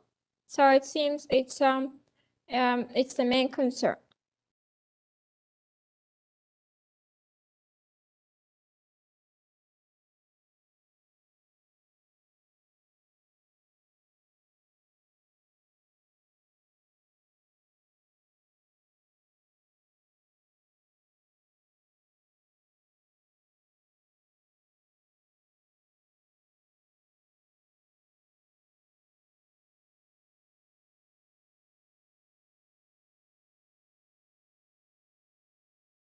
Slido is one of the websites that we will talk about later when it comes to understanding or learning more about our learners, also as a way to share goals, the way to assess knowledge, skills, understanding, and a way to have discussions, a way to have like an open discussions about topics that we might not want to talk about, or it's difficult to talk about, or our students are concerned about, but they don't want to share them with others.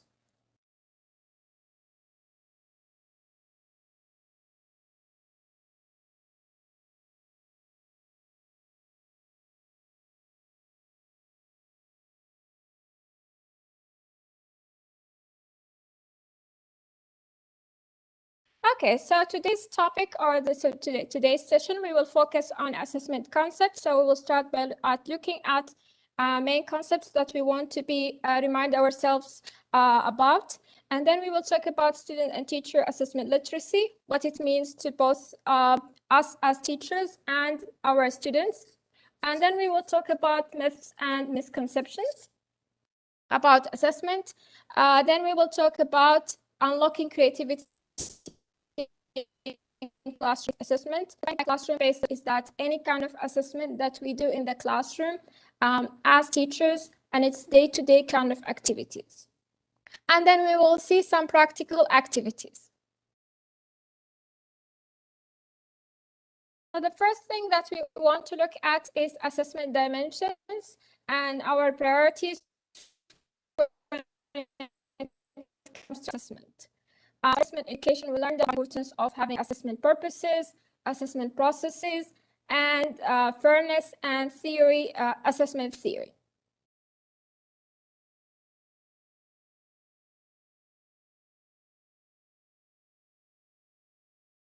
Okay, so the first part is assessment purposes. Why are we assessing, or what's the purpose of our assessment? So we have assessment of learning, where teachers use evidence of summative assessment to have an overview or a review of a student's learning and to assign a grade in relation to the student's achievements in a task that meets the learning objectives. Then we have assessment for learning, which is the teachers and the students' use of evidence. So it's an effort that comes from both sides to use evidence to provide feedback to go forward with the learning objectives, achieving the learning objectives for the course, also for the learners. And this is the learner-centered approach to formative assessment. Then we have assessment as learning that focus on the students is learning by providing feedback or experience that future students meet their abilities and learning assessment, having goals, learning plans involve teachers, but is primarily student-centered again. It seems in the chat we have a debate about whether the quality of the sound is good or not good. Some people are saying that they can hear me clearly, other people they can't.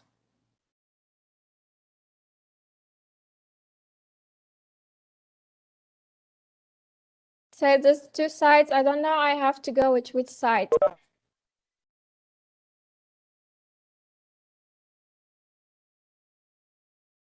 And then we have the assessment processes. So first we have the assessment process. We said we know that we can assess our students for grades and for tests. And we know we can assess our students to check their understanding, to check whether they are with us. Are they achieving their goal, the goals we have or not? And then we have assessment as learning, where we foster learning with the experiences. And then we have the assessment processes. Is the assessment processes where we design, score, and communicate our assessment. So the first part is designing, that we focus on developing reliable assessment measures and items so we can measure our students' learning in relation to the learning objectives. So that we want to start with a reliable or a systematic way of designing our assessment task. And then scoring, we focus on how we are going to score, what are the protocols or the guides that we will use to respond to the assessment scenarios that we want to create. And then communication, which is a very important part of our 21st century skills, is that focus on the interpretation. What does it mean? Why we have this assessment? What does it mean? And we need information about the assessment results and feedback that goes through as a communication between the teacher, students, and their parents.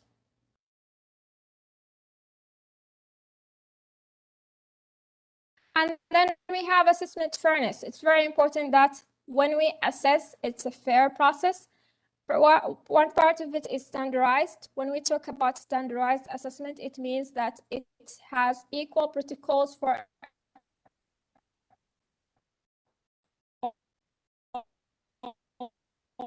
all students, regardless their ability or what they can do. It's not equal to standardized. It means it differentiates protocols for other students. So if we know students with a special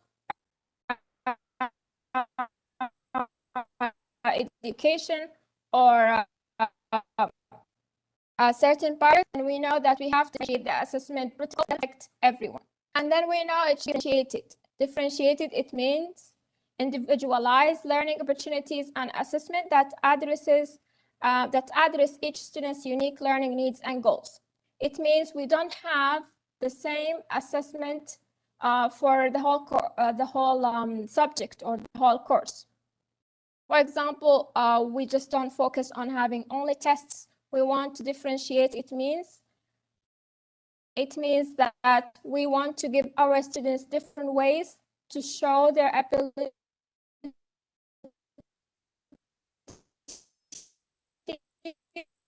or what they can do or what they can't do.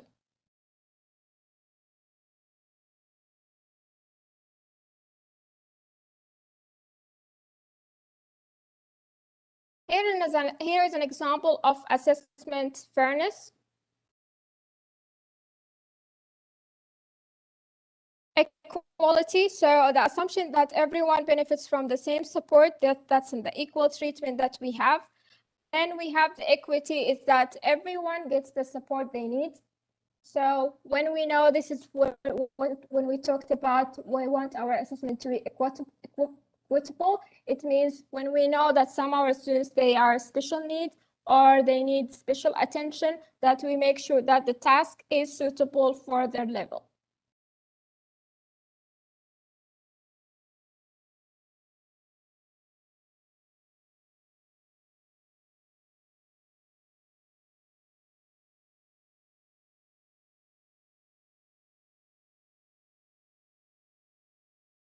Okay, so it seems like there's a problem with the sound.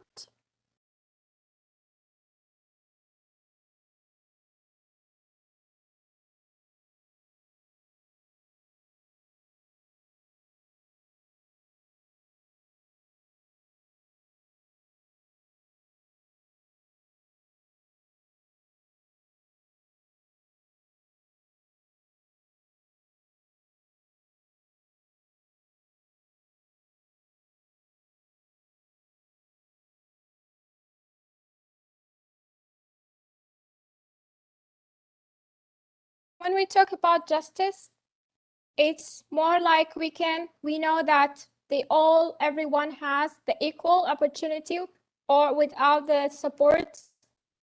So justice is not always that we can achieve, but we try to work on equality and equity.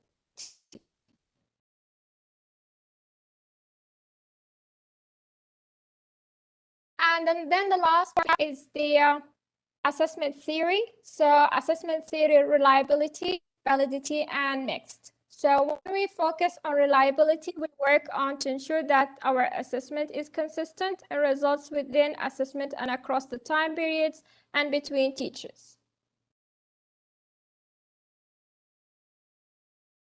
So when we talk about reliability, it means if I choose to use the same task, but with some modifications next year, that we will have the same results. And if I share the task with my colleague who might have a different group, but she can modify the task again, then they will have the same results. It means my measurement is reliable. Validity works to ensure that the assessment or evaluation measures what it claims to measure. For example, if I said I want to measure my students can use he, she, it, it means I give them an assessment where I ask them to write sentences using he, she, it, or I give them quiz or multiple choice questions where I ask them about, I give them a picture, for example, of a cat, and then I will ask them, is it she, he, or it? But I can't use, for example, they, or I can't use complicated sentences, or I can't give them complicated sentences and ask them to answer them or to create complicated sentences, because this is not what I'm focusing on. So my assessment is valid. Is it when it's measured, what's supposed to measure, or what it meant to measure? And then we have mixed is the works to ensure consistency, that's in measuring what assessment evaluation it intends to measure, and to which the assessment or evaluation measures what it claims to measure.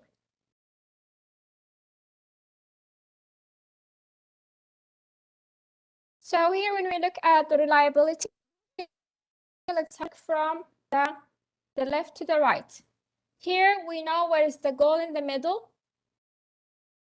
Reliable, we can see that we hit the goals, so the measure is reliable.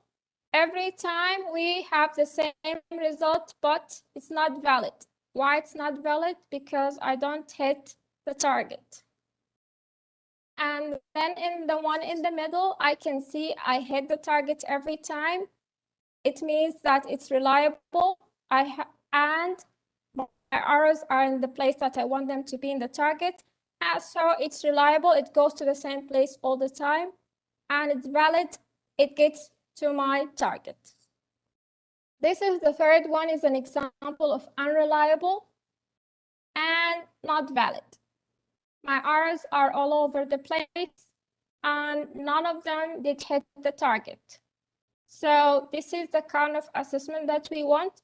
Every time we have the same results, and it does hit the target, or it measures what's supposed to measure.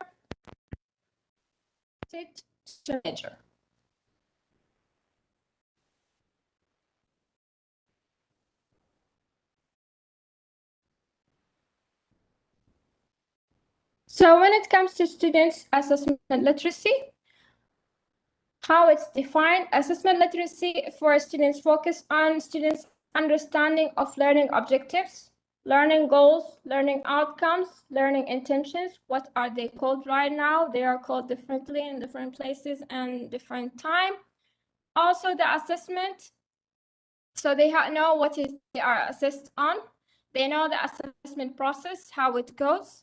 They know the procedures, the time, the length, all the information, necessary information they need, the assessment requirements, what is required from them, and what are the criteria for being assessed. So they know what are the criteria for them being assessed at the end. Why it's important that our students, they know the assessment literacy? It's important because they will be familiar with the appropriate assessment standards. They will know what is expected from them. Once they let someone know what is expected from them, they can work on it. They can work toward that goal. When they can share the same goal, they have a vision about what they are supposed to do or what are looking forward to. And this is, as we said, classroom-based assessment is an everyday practice.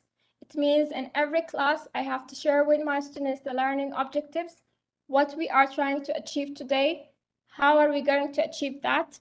And at the end of the class or the next class or end of the week, we have formative or summative assessment to see whether we reach the goals that we share together or not. So when we think also about students' assessment literacy, from what we talked about earlier, that we focus on learning intentions or the objectives.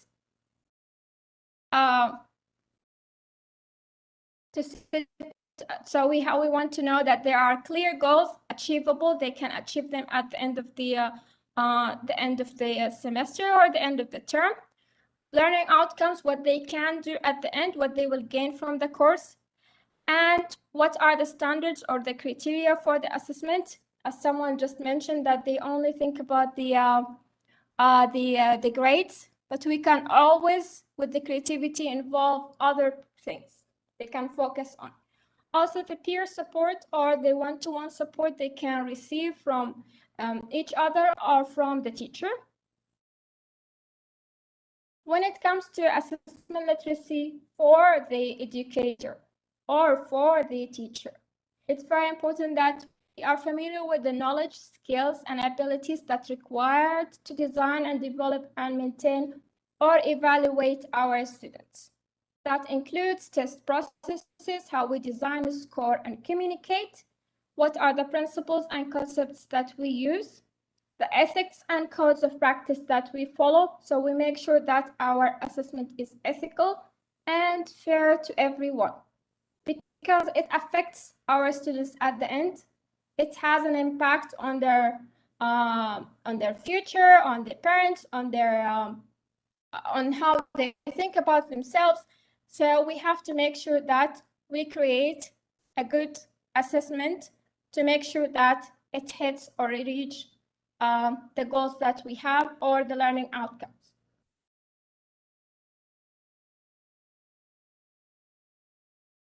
Lots of school of thoughts about what we should be as assessment literate teachers, that we should be expected to focus on what is assessed, the construct, what we are focusing on assessing. As I said with the example, if I'm focusing on he, she, it, I know that I want them to focus on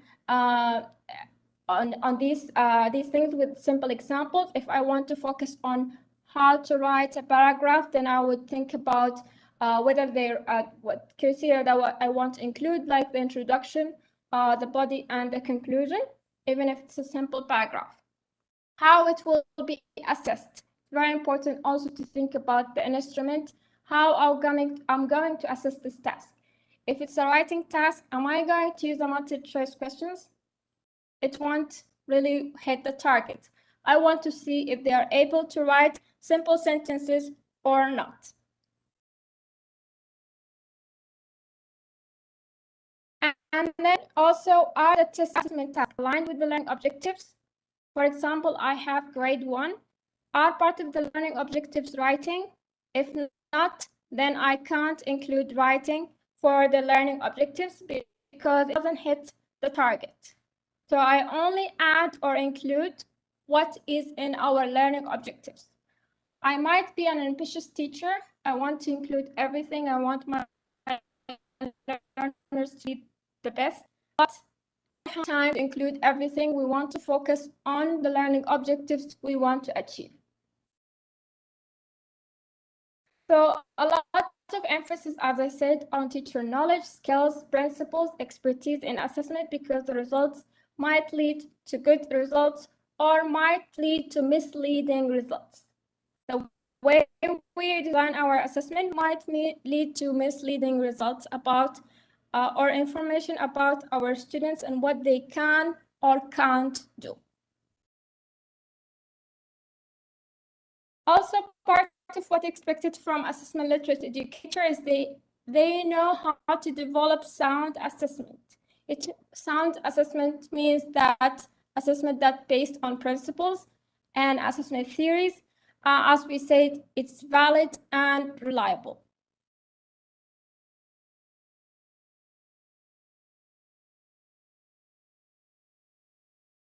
Another school of thought looked at what we can include, what we need more about, or what we need to learn more about as teachers or learn less about, like knowledge of theory, is it important or not, the scores, making decisions, the skills that we have, practical, and language pedagogy.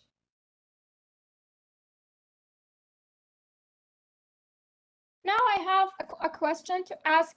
What are the qualities of the 21st century educator? What is expected from us in the 21st century?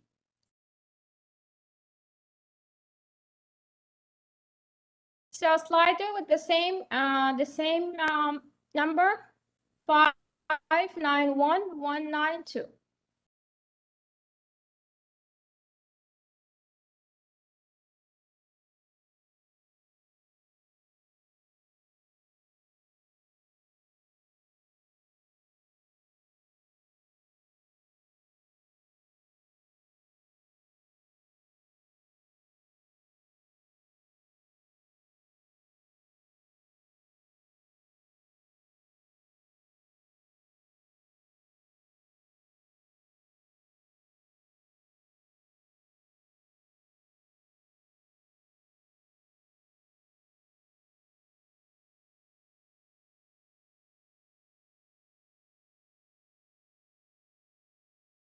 So the qualities of 21st century educators include critical thinker. It's a big one. We can see in the screen.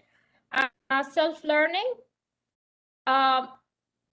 critical thinker or critical thinking, reliable, cooperative or collaborative. We can collaborate with other people. Up-to-date, facilitator. So it's now not teacher-centered, it's more like learner-centered, flexible, important to be flexible, creativity, being creative,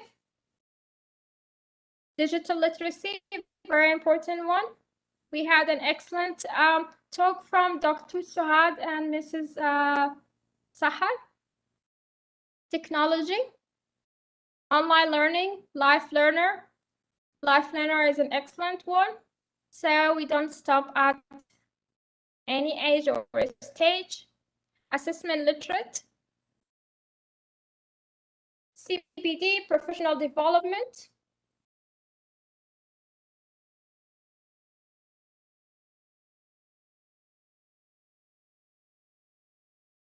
Multitasking. Supportive, very important one to be supportive.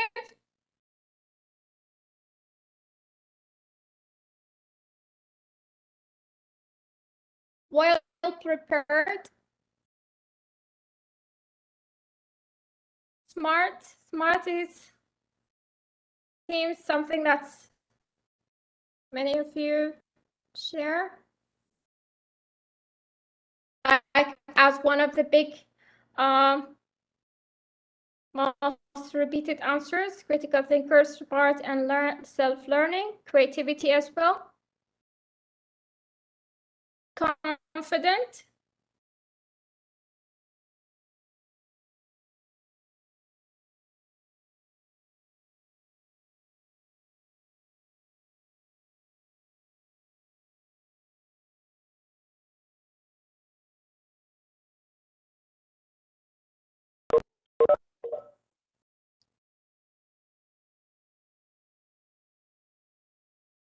Okay, and open-minded. Excellent. So when we think about our qualities as 21st century educators and what is expected from us, it's the same for the 21st century learner. So today we want learners, or we want educators, or we want people who work in different departments, places, spaces to be effective oral and written communicators.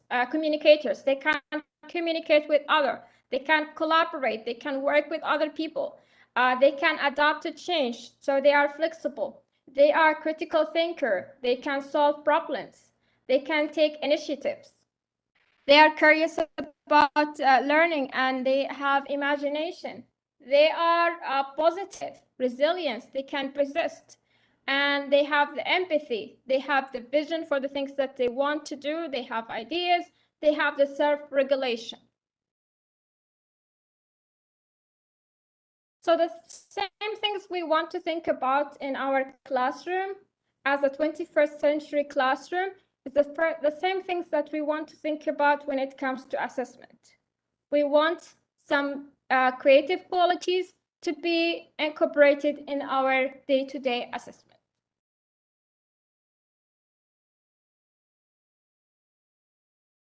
There are different stages for raising our students' assessment literacy. And when we focus on raising our students' assessment literacy, we at the same time focus on our own assessment literacy. So when we think, for example, on the learning objectives, what we want to achieve at the end, what we are going to learn, and why we have the purpose, then it will be clear from both of us what we want to achieve from this course. Even the simplest things that we want to focus on, we want to make sure they are clear goals. How it will contribute to their future studies or learning outcomes. We want to be clear with our communication. We want to have a vision for why it's important. We want our students to be curious about what they are doing and to use their imagination about how this will affect or change their life or contribute to their future plans.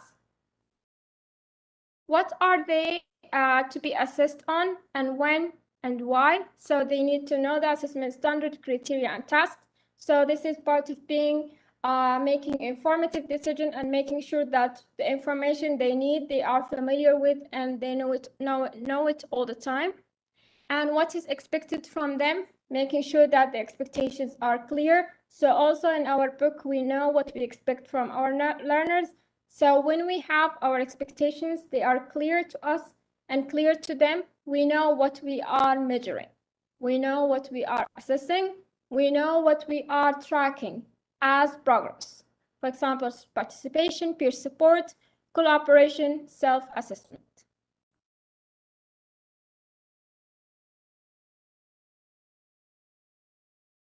So now let's talk about creativity and assessment process.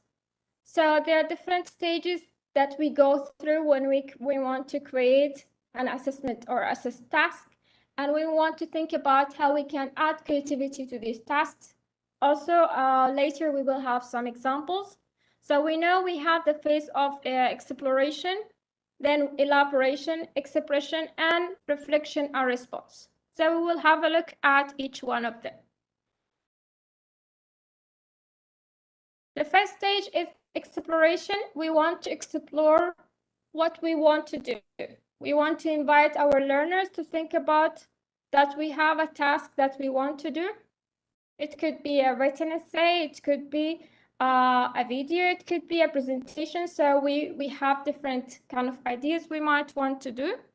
And so students will explore the materials, questions they might have, what we want to do, their goals, what they want to achieve by doing this, this task, and they imagine what they want to do. Then we have the stage of elaboration, where students settle on purpose. So they have a purpose for what they have to do, or what they want to do, or the task they want to do. And they start to engage in simple research. They want to find information about the topic, or they want to find ideas they want to use to develop to develop their project or to develop the small task they want to achieve. This can happen in 1 day, 1 week, or a month. It depends on the length of the task, the type of the task, and what we want to achieve. And also it goes to all stages or all levels, also from elementary, intermediate to secondary school. Then expression. Expression is where they express themselves through the work they do or produce. Like when students decide how to share their creative work or what they have prepared, or if we want them to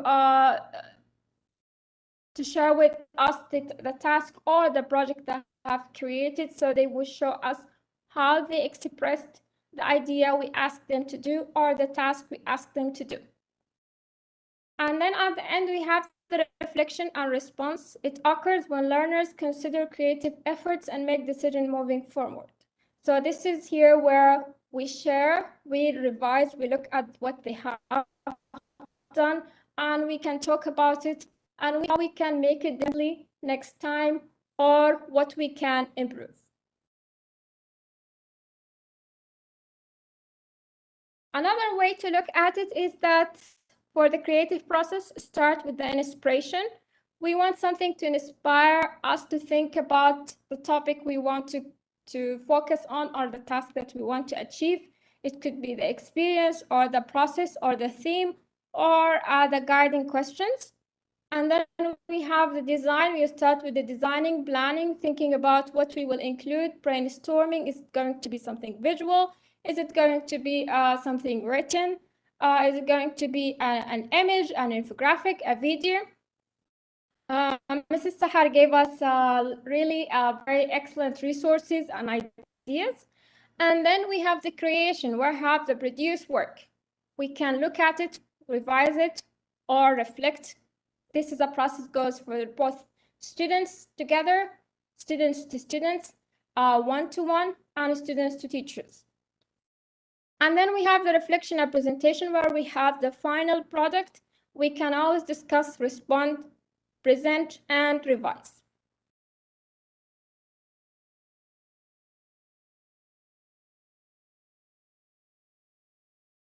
So we talked about the 21st century skills. The same thing goes to creative qualities in assessment, that we want curiosity to be there in the classroom, persistent, I did the task, or I wanted to write 3 sentences, I couldn't write 3 sentences, I would try again. So this is to persist. Collaborative is very important part. It's like, I can't do it on my own. You might want to work with someone else. It could be pair work or group work, and so on. Imaginative, using our imagination, we might want to do drawing. Critical thinking, risk taker, flexibility. Flexibility is very important. It goes to not only with the task that we do or the students, also with us as teachers. Sometimes we give tasks and we have some rules, and then our students, they ask, can I do it in a different way? Can I add this? Can I change that?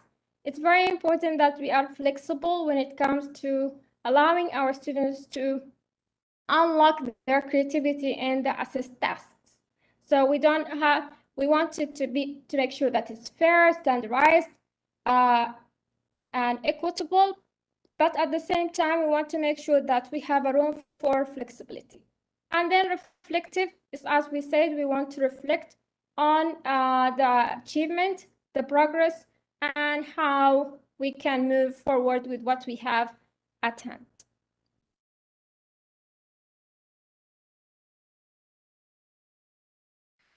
So if we expected our students to be different and then we give them all the same thing, then it's very questionable how we want them to be critical thinker if we give them the task, guide them through everything.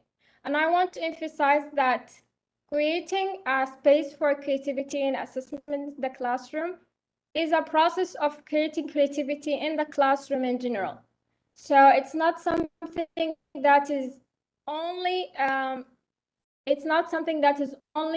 about assessment, but it becoming an everyday culture.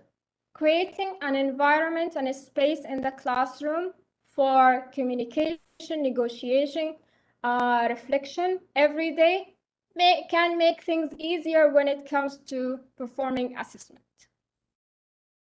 Now I have a task for you.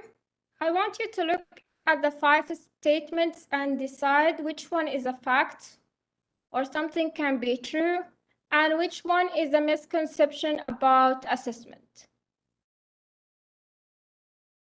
So A is a fact, A is a fact, B is a misconception. So you can write the number, for example, 1, A, 2, B, 3, B, and so on.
Okay, so most of you went for B, so most of you considered the statements to be misconceptions about assessment.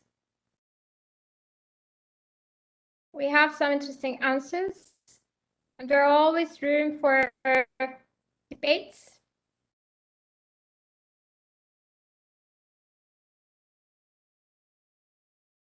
So they are all misconceptions. So assessment and testing are not the same. So as we said, we can have tests and summative assessment, and we can have other assessment for formative purposes. Teachers using formative assessment will lose control of their classroom. Having a student-centered classroom doesn't mean you will lose the control. Examination are the only type of assessment. We all know that it's not the only way to assess our students, whether with grades or without grades. Assessment is a one-way process. Now in the 21st century educator learners, we don't have one-way process or one way to do things. It's always goes both ways. And work should always be giving grade or mark. We don't always have to grade every assessment task we do.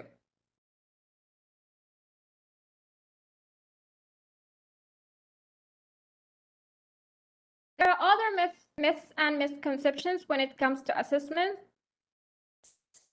The teacher should own assessment. As we said, it's no longer a one-way process. Assessment is not a one-dimension process. They are multi-dimensional dimensions. Assessment happens after learning. We assess as we learn, and we assess as we go. Not only they one task to another, we check understanding. It's there are myths like assessment should be measured only through written products, like test, quizzes, essays. It's not always that way. Assessment is objective. Creativity is subjective. That's a myth as well, that the idea that we can't assess creative work and students don't accurately self-assess. If we occupy our students with the needed skills, they can assess themselves and assess others at any age, at any stage. I have been teaching for the last 12 years, from age 8 to university. adults, after university. So at different ages and different stages of education, I have seen that learners, they can do things. Sometimes we might think that it might be difficult or it takes time, but with patience, also with creating, as I said, the space and the culture in the classroom, anything is possible. Regardless also the policies and the restrictions. Myths about creativity, that you can be creative or not. We are not all creative. Creativity doesn't have to be always something very bold or a beautiful drawings or taking nice photos. Creativity can come in different ways or shapes. Creative people don't follow the rules. If I give them creative tasks, they won't do the task, they will do something different. You can always have guidelines, as I said, and then we can be always flexible with what we can include. Creativity can be measured. We can have a creative work, and then we have things that we want to measure it against. And creativity is a solitary, something that's solitary, that one person can do it. It can't be done in groups or pairs, and that's not true.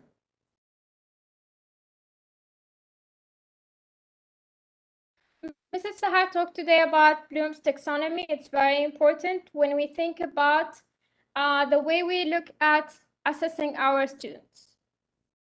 Lots of the time we focus on the summative assessment in terms of tests, quizzes, and it's all about the knowledge or the low order thinking skills, such as focusing on knowledge. Can they remember what we gave them or what we taught in the class? And then we have the comprehension level. So for different levels, we can use different assessment tools or methods. Also, we can, for example, we have the knowledge comprehension. We have like animations, tutorials.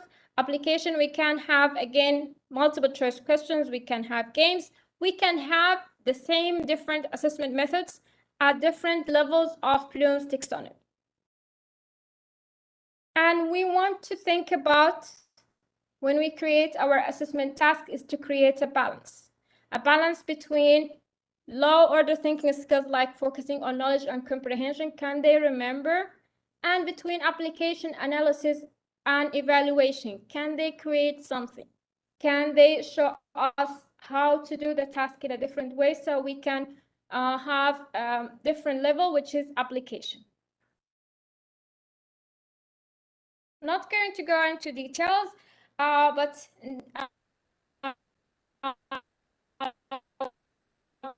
for example, we want to think about the recall. We recall, do they understand, and can they put application is very important. We want to know, what did we teach yesterday? Can they use it today?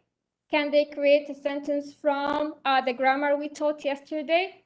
If they can't create a sentence tomorrow, for example, at an intermediate level or even elementary level, for example, this is a cat.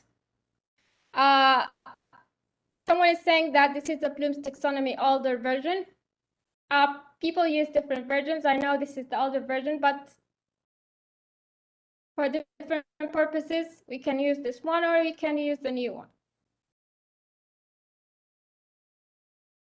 So they can they break down the ideas into various ways? Can reconstruct the ideas or what we gave them? Can they evaluation, which is very important? Can they make a judgment from what has been learned? Or if we ask someone to stand up and talk about or describe their day yesterday, can they make judgments about what they have focused on, what they talked about, and how they introduced the topic?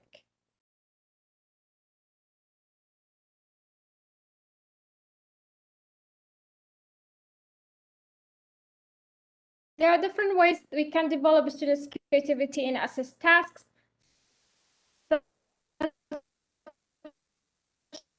as allowing our students choice in their work, choice and a voice. Use leading questions. We can always ask questions that can provoke or help our students to identify the purpose and the meaning for what they are doing. If anything that we give a meaning to it can make sense or can make a difference. Have students revise and review their work. And this is a lot of work mainly for the teacher, because when they revise, they will go back, they will do it and they will go back to you. But sometimes you can redirect that. So sometimes you want them to work together. So they will write, or they will do the task, or they will do the voiceover, or they will record themselves saying the 3 sentences they wrote, and then you ask them to review it with someone else in the class, or to review it with their parents. So they can do it at home with someone else. Also, let students use varied modalities. Nowadays, with the COVID situation, anything is possible. The online, using technology, they can use videos, images, the voice over, and drawing, so they can express themselves in the way they can. Not all people are good with videos, not all people are good with images or drawing or voice over, but more or less some students will enjoy one task more than the others. But we have a goal that we want to focus on. For example, we have 10 words that we want to make sure they can use. For example, I will ask them, you have these 10 words. I want you to create something in 2 minutes. It could be a drawing, it could be a quiz about it, it could be a voiceover, it could be a drawing, it could be role play, anything.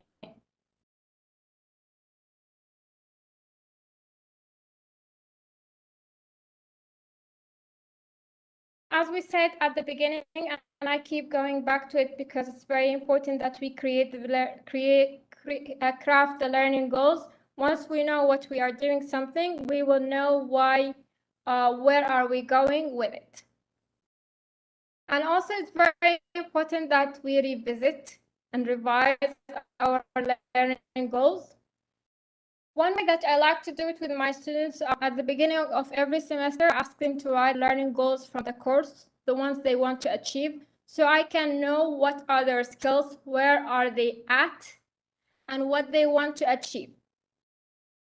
So even when with small children, when you ask them about why do you want to learn English, they will always have the reasons. Like they want to watch their favorite cartoons, or they want to be able to use the language when they go out with the parents to the coffee shop, or when they think about traveling. So learners, they always have their own goals. So I ask them to write them down, and then I save it somewhere, like this one was online or on paper, or ask them to write it in their notebooks, and then they share it, or I read some of it. I just take an overview of what they have written, and then later after the midterm, I show it to them again. Have you achieved your goals?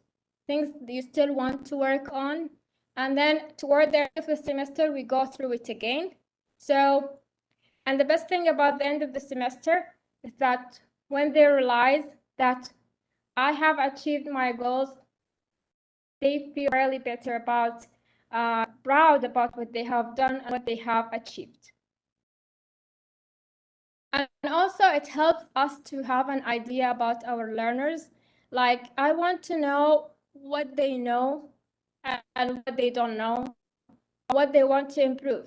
If someone is good with writing, want to focus on speaking, so I always involve that student in speaking participation. So I encourage them also to remember their goals. So I always encourage them to remember what they really wanted to achieve, so they work toward it, and it's very motivational. So when they remember that if you want to be able to speak or to write better, you want to practice it. And another thing about it is that stressing it that the classroom is your safe space. So I always tell my students that your classroom is the safe space. If you don't speak here, make mistakes, when are you going to do so? And why I stress on that? Because students in language classes, they think about their grades, marks, and some of them think if they make any mistakes, that their marks will be taken away from them. They will lose marks from any mistake. So this is something that we have to keep reminding them that this is your space, this is your place to learn and to grow. And this is why assessment shouldn't always be assessed with grades, because if we assess everything with grades, we will limit our students' potential to unlock their creativity, also unlock their potentials, the thing that they want to focus on or improve.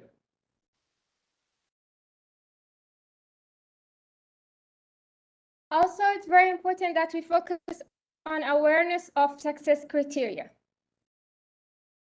So if now when I tell my students, this is your safest space to practice, I have to make sure that they know what are the criteria for assessed work. So they know that there is a difference between the things that we do in the classroom every day, the task, the formative assessment, and between the assessed work. So they feel that it's safe, they can speak, they can make mistakes. So how do we involve our students in the assessment criteria? Involve them in small decision making. So they are part of the process. They are not only receivers of the quizzes, but we allow students to discuss and decide when they want to have their quiz, or when they want to have the project to be submitted. So small decisions can make them feel like they are really involved in what you do. Sit and discussing the criteria with students. What a good work can look like, what a good task can look like, whether it's a quiz, or whether it's a presentation, or it's with a small talk, or whether it's writing small short sentences. Engaging students in the role of assessors, they love it. Co-assessment, they can ask them to correct each other's sentences or paragraphs, or they can sit together and revise. For example, if they give them 10 words for the week, they can evaluate their oral presentations or oral presentations, or and they can have their favorite mistakes. It's one of the things they like is that we share favorite mistakes, for example, from the pronunciation or from the written work they have done. So we can always focus on common mistakes. We talk about it in the classroom. For example, I would ask them, which is the better way to pronounce, for example, the word fine, fin or fine. So they will, some of them write one is the correct pronunciation, one is not.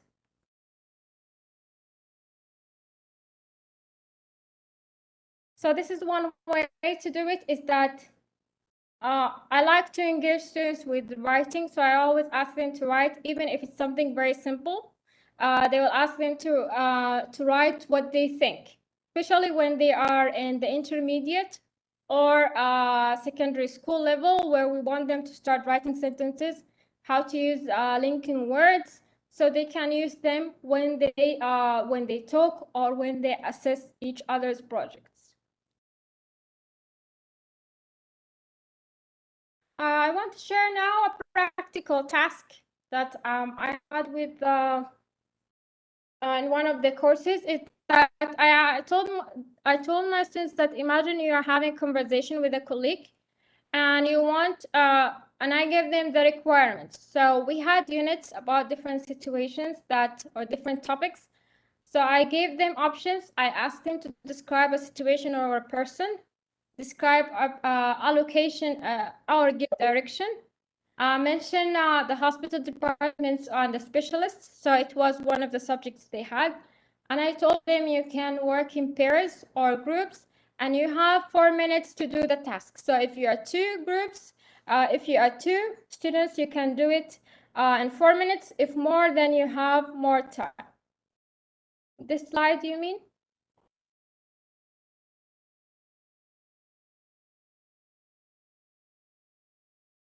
Someone said boring. Assessment can sound very boring. It's a lot of things to think about, but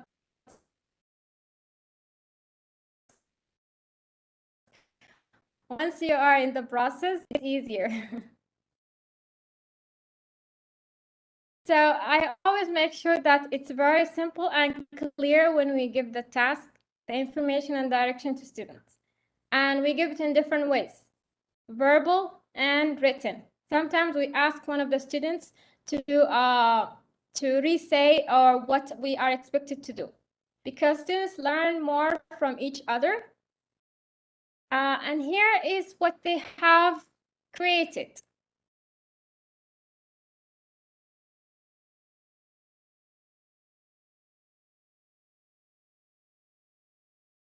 Hello. Yeah, I'm fine, thank you. What are you doing? Everything is fine, but yesterday I went to the hospital, the emergency department. There was an unbearable pain in my teeth. The dentist prescribed pain clear to come information. Okay, so I give a little bit of a context. So students, when they did they are learning terminology to use it in the hospital, and most of them, they say it's very difficult, and they say that many of them didn't study English in the university. So when they produced the task, I was very happy. Some of them in the classes, over 3 weeks, they said, we can't do this. We can't speak in English. We can't pronounce the words. We don't know how to write full sentences. But then they blew my mind. They created amazing projects like this one. So I didn't ask for a video. I said, you can do a presentation. Not a presentation, it's a conversation. All I want you to do is to come next day or next week and just have a conversation using what I asked you to focus on, and in 4 minutes.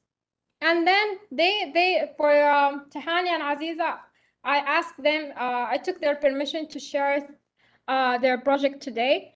So they were very excited. Tahani said, I love creating videos. So this is something she loved and she focused on. And when I assessed this work, things that I want to focus on with them later is like things like I gave feedback to each group with the pronunciation, for example, how to pronounce some of the keywords, because speaking in their job is very important than writing. So I sent to them feedback about the words that they mispronounced. And when I think about this, the process we talked about earlier, so they had to sit together to explore what they want to do. And then they had to write down the information that they want to include. They had to use their imagination to think about what we will talk about. And then they had to sit down and do the expression. They expressed themselves through the conversation and then through the video, with the sound, with the music, everything they have created. They're choosing the font for it, and then it's a revise and evaluation at the end.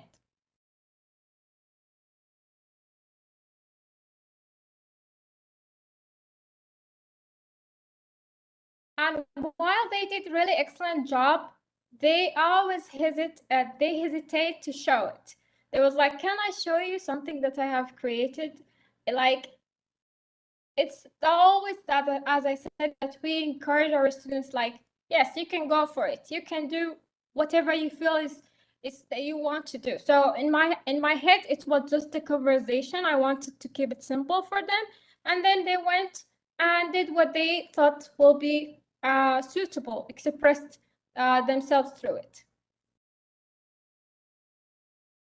And then here is another example. They gave it to me at the end, and they did the conversation in the class, but beside the conversation, they did a booklet. So they had the title, it's a project for the English language terminology course. And so they had the visuals, they have the written information. And then what is so impressive is that they created a map. So they imagined a location, a place in the hospital, and they located different facilities inside the place. And I told them, when they told me it's a difficult task, how are we going to do this? I mean, the conversation, I told them you will revise the subject while you are preparing the project, because they had their so they had to do this on Sunday or Monday, and then their exam will be on Thursday. So I told them, when you do the task, remember, it will help you to prepare for your exam, because you will revise the places, the locations, all the tasks that I gave them, the things that we have focused on during the course. So I want them to focus on that. So when I reminded them that it's not a waste of time, it's time savior for you, because you will revise with someone else.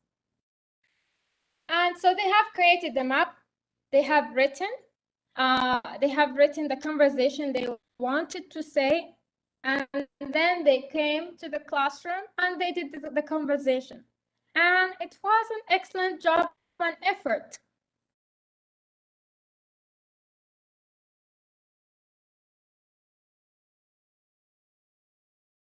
And then now we will talk about another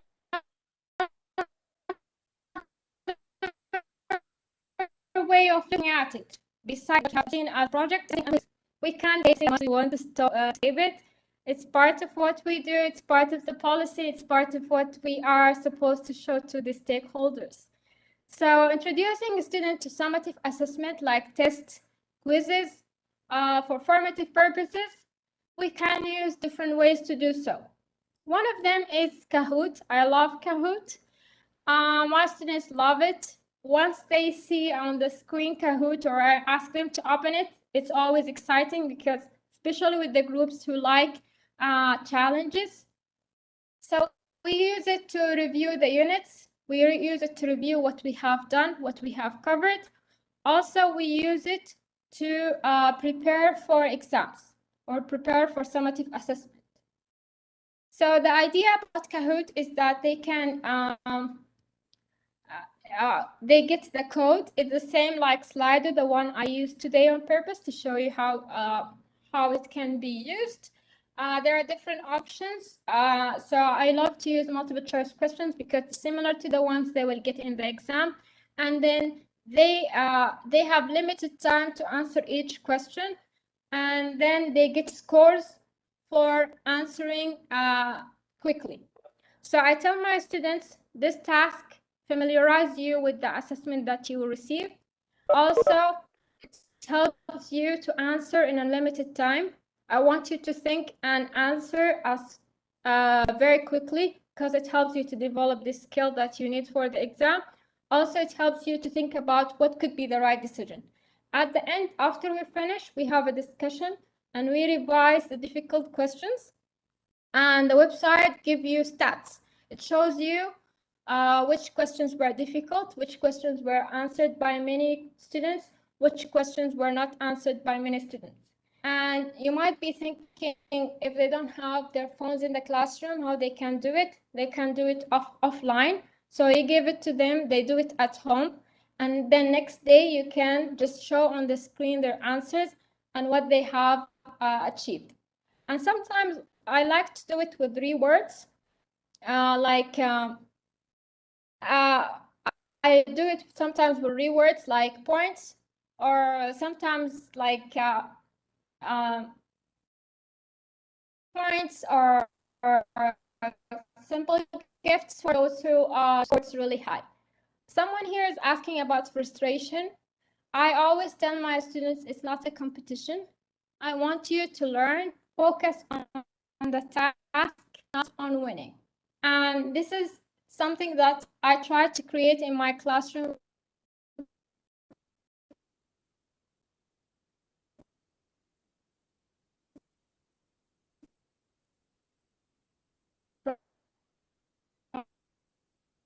From day one. One of the things I always tell we don't laugh at each other.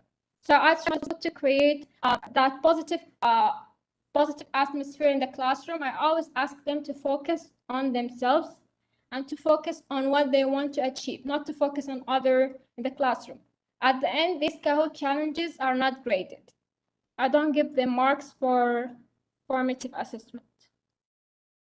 So in online quizzes, no grades. We can revise, reflect, and it can be very relaxing. It's a very relaxed because there are no grades. When no grades are involved, students can do better, in my opinion. Another way to do it is quiz your peer. I ask the students to revise the content together or individually and then create a test. Before COVID, we used to do it on paper. So I ask them to write 5 questions. It's multiple choice questions. And they have to be I give them from which units they have to create them. And I give them general guidelines and then they create it. And they love it so much. You will be amazed at how creative your students can be with creating questions. Also, you can do it verbally in the classroom, like ask them to write questions and then they stand up and ask the question and their peers will answer. You will be amazed at how they can create questions. It's very important with this task is to have simple and clear guidelines for creating the quizzes. It can be individual, pairs, or group work. It has to be timed, so I give them how long they will take to create the task. And peer correction. They can swap the paper and the other group can correct their papers. And it's so much fun when it's on paper. Another way to do it is quizzes. I used it during COVID with the online. I asked my students to go to the website and to create a simple quiz. And then they send it to me. I edit the quiz and then I share it with everyone for they can practice it at home or we can do it together in the classroom. If you want to access Quizy, you can scan the barcode or take a picture of the barcode from the slides.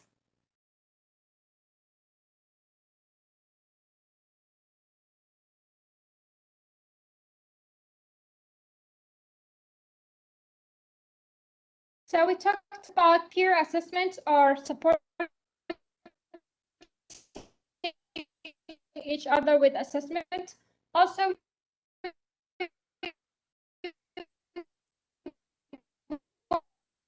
want our students to focus on self-assessment. As I was always think how to move up the level. It's not a question, it's about where are you at right now, where are you? So this is why individualizing and having their learning goals at the beginning is very important. So there are questions that we might then ask them to think or reflect on, like what do I already know? What do I need to learn? What do I not know? And list of things that I should focus on. One of the things that I found very useful is that students, when this slide, students, when they give them personalized feedback about what things that they want to think about or to focus on, they can all improve it. Like some students, they mix between he and she, so they might use she for male and he for female. So this is a very important goal that we want to focus on. So we always remind that students are to focus on I want to focus on, I have to think before I use he or she. Or we can do it for the whole class, like we list things that we always find as problem or common mistakes that we want them to focus on.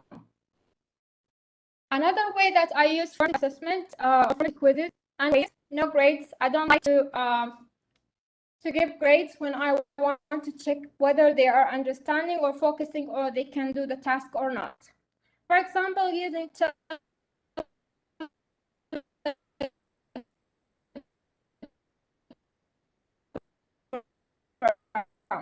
creating a channel on Telegram where I send them a link and then they ask questions. No one can know who is answering and no one can know who is answering. This debate about whether it's clear or not clear, cutting is okay. So we don't answer the questions, and we can do this revision after every unit. At the end of the week or the beginning of the week, they can do it at home. And now with COVID, they have the devices. Let's hope most of the students, they have the devices so they can use their device or their parents' device to answer these quizzes. So we can use it as homework. Homework instead of give them homework or something, just them do it through Telegram. And we always can have the questions. They can revise it for the whole semester or the whole term, and then they can revise it for the final. Yes, a Telegram channel. Someone is asking how to create the channel. I think you can find resources online to. I didn't know how to create a channel, but it was an easy process, so you can, I'm sure you will be able to figure it out. And I always stress on questioning and discussion, think, pair, and share. Always allow time for students to think and pair them with someone else to think and discuss their ideas. They can share it with others. So it's confident in sharing and being part of the classroom.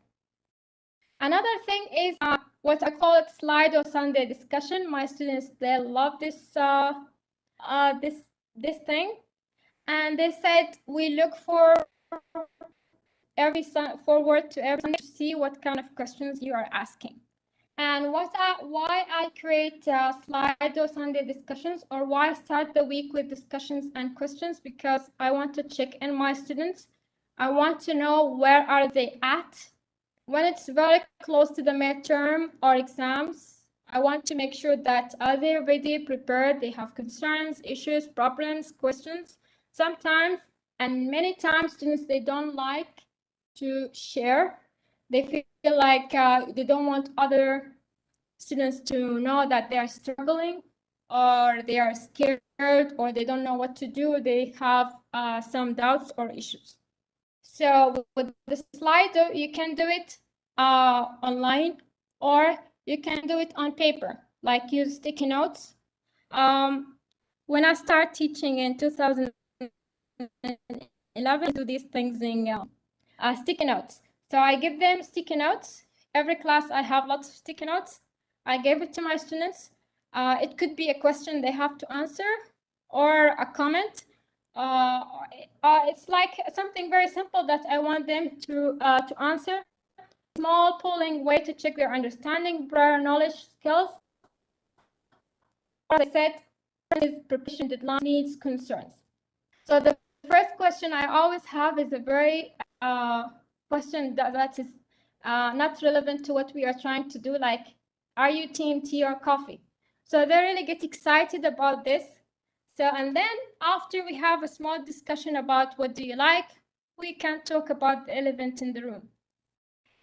I have noticed that discussions about exams, tests, grades makeup exams, difficult tasks or projects can sometimes be the elephant in the room.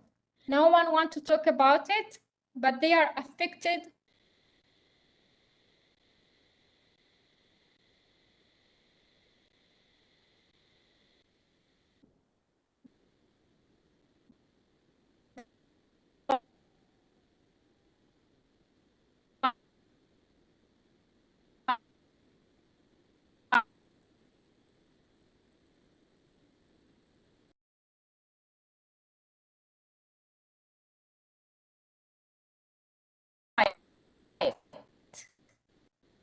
So there was different ways where we shared our students to understand how they feel about this course.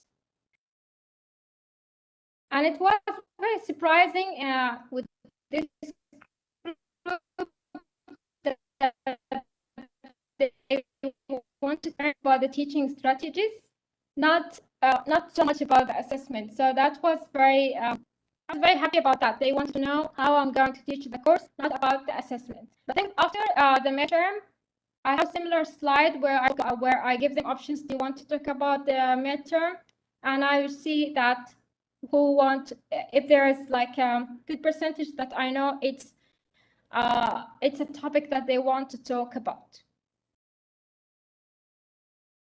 Another way, as I said, to do the Sunday discussion or the discussion that you want to do at the beginning or the end of the week is the sticky notes or the A, B, C, D. Here's a barcode if you want to print it. So, for example, you can ask a question. How do you feel today? Great, okay, bad, no answer. And then so they know on the screen you put A, B, C, D for these options, and then they have to raise their answer is. Or you can use the stand up, sit down system for that. And if you don't have the online option or you don't want to use the online option.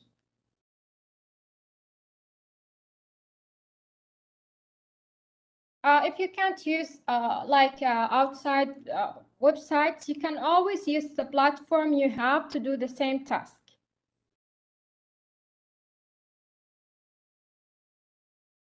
Here's another example. There's always, I don't know why, what's happening in the slide on the right, but as I said, I always give them an easy start for the class, especially on Sunday when everyone is like, they are maybe concerned, thinking about an exam.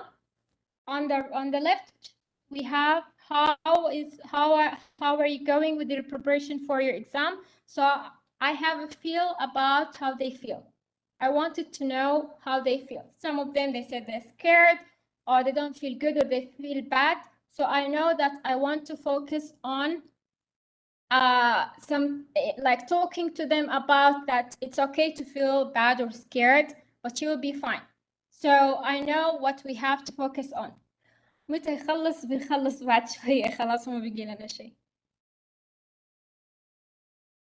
So I think part of assessment is that thinking about their feelings, how they feel. It's very, very important. Also, it helps with building a good relationship with the students, that we always think about, like, I'm not here to be the assessor, the one who is always hard on you, the one who is always use the red pen to penalize you for mistakes. I want you to feel that this is a safe space, so they can enjoy what they are doing. The check-in process, like questions, you can use the cards, like you can give them green or red cards. So when you ask them questions, are you ready for the exam tomorrow? They can show you the card, and it gives us information about the things that we want to focus on, or the things that we want to maybe pay attention to. Maybe I was overlooking something that they were not sure or clear about.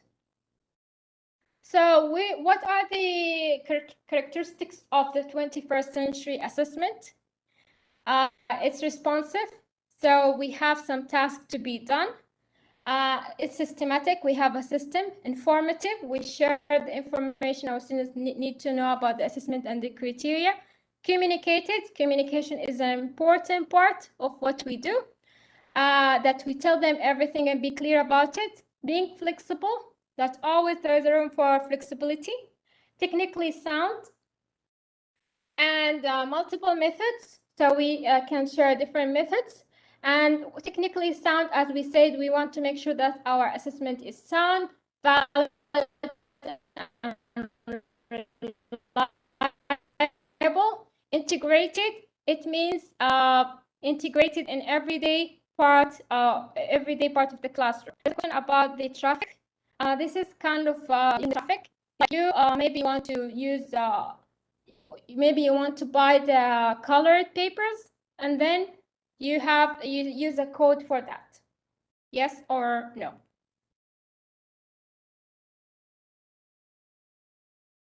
Threats to creativity in classroom-based assessment. What are the threats? There are things can threat what we do or can hinder our creativity in the classroom.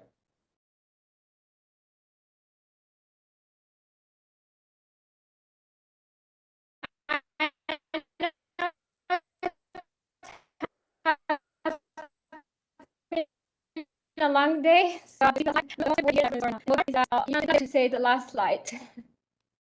So threats to creativity in the classroom is that right answers, looking always for the right answers, something that teacher control. We said it's nowadays student-centered classroom. We want to lose control a little bit.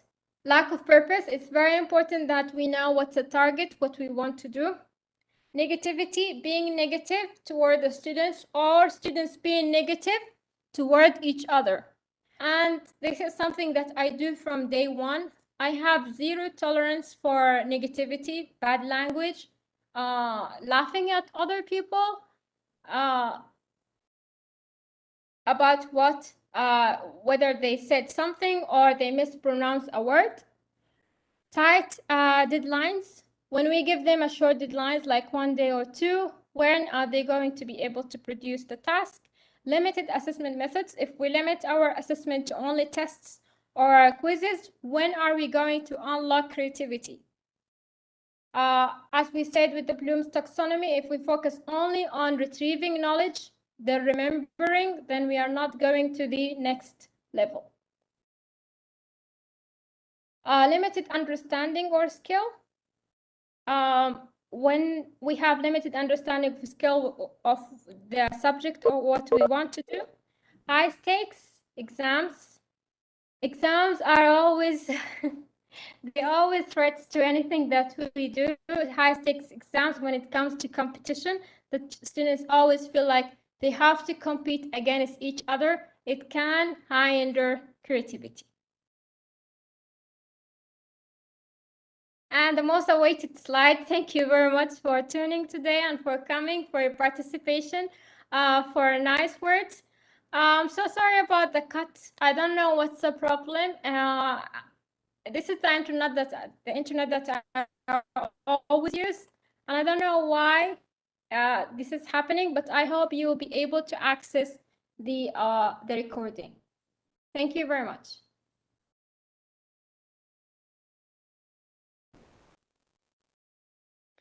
Thank you so much, Dr. Summer, for such an insightful presentation and for discussing such an important aspect of assessment literacy.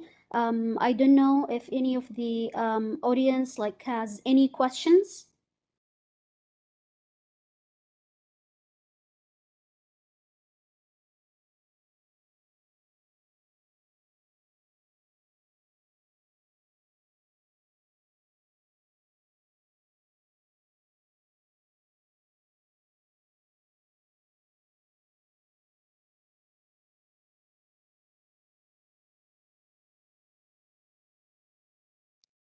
I saw a question there.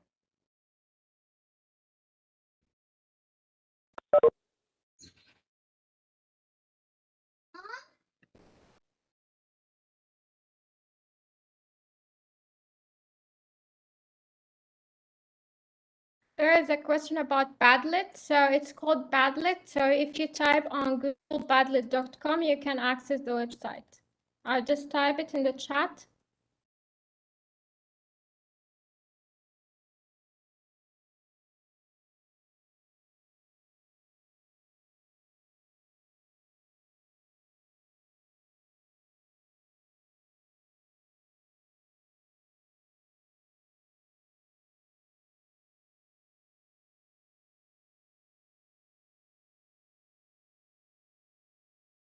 Well, there is a question here about the level of the assessment you use for AFL strategies. We can use it at different levels. We might ask formative questions or simple questions to check understanding, to check that they can remember what we have taught yesterday or what we have covered the day before.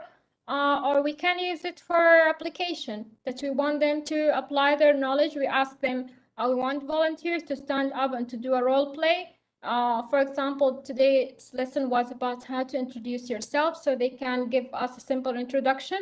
So we can use it at different levels from the Bloom's taxonomy.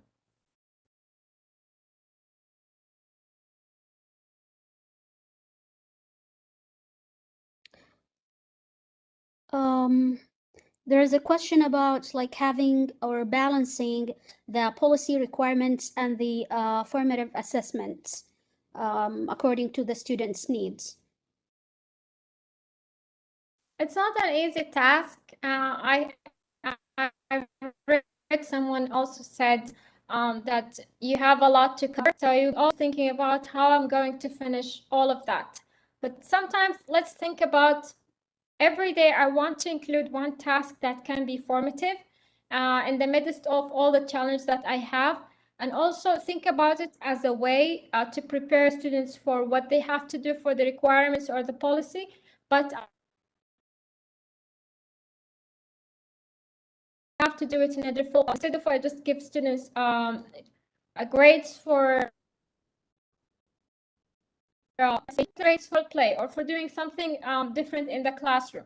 So sometimes just small adjustments, small changes can make all the difference. We all struggle with the requirements, with the curriculum, with things that we have to cover, and it's not an easy challenge.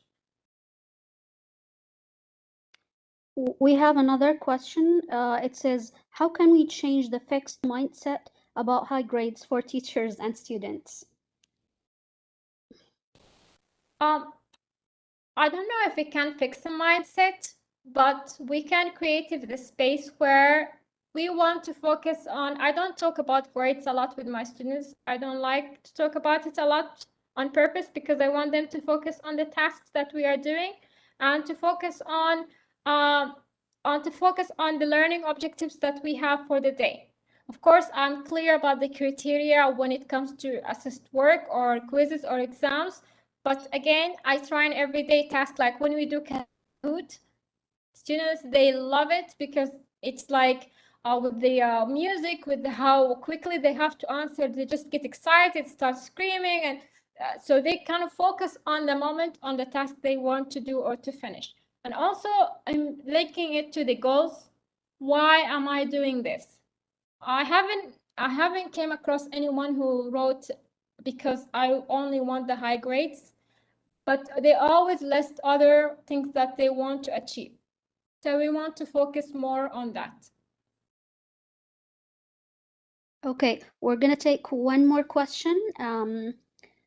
Someone is asking which is more effective, to have a lot of assessment or less assessment but concentrated? I think it's we need to make sure that we have multiple methods. As we said, we wanted to make sure it's differentiated, speaks to different groups. Some students, they say when they it's a quiz or a test, they get really they get an anxiety and they don't get high grades because of that. So we need to make sure that at least we have 3 to 4 methods of assessment, so students can unlock their creativities in different ways, and they show us they can do the task. They can do the task. And this is why sometimes we hear teachers, they say they are really good in the class, but they mess up in the exam, because we are limiting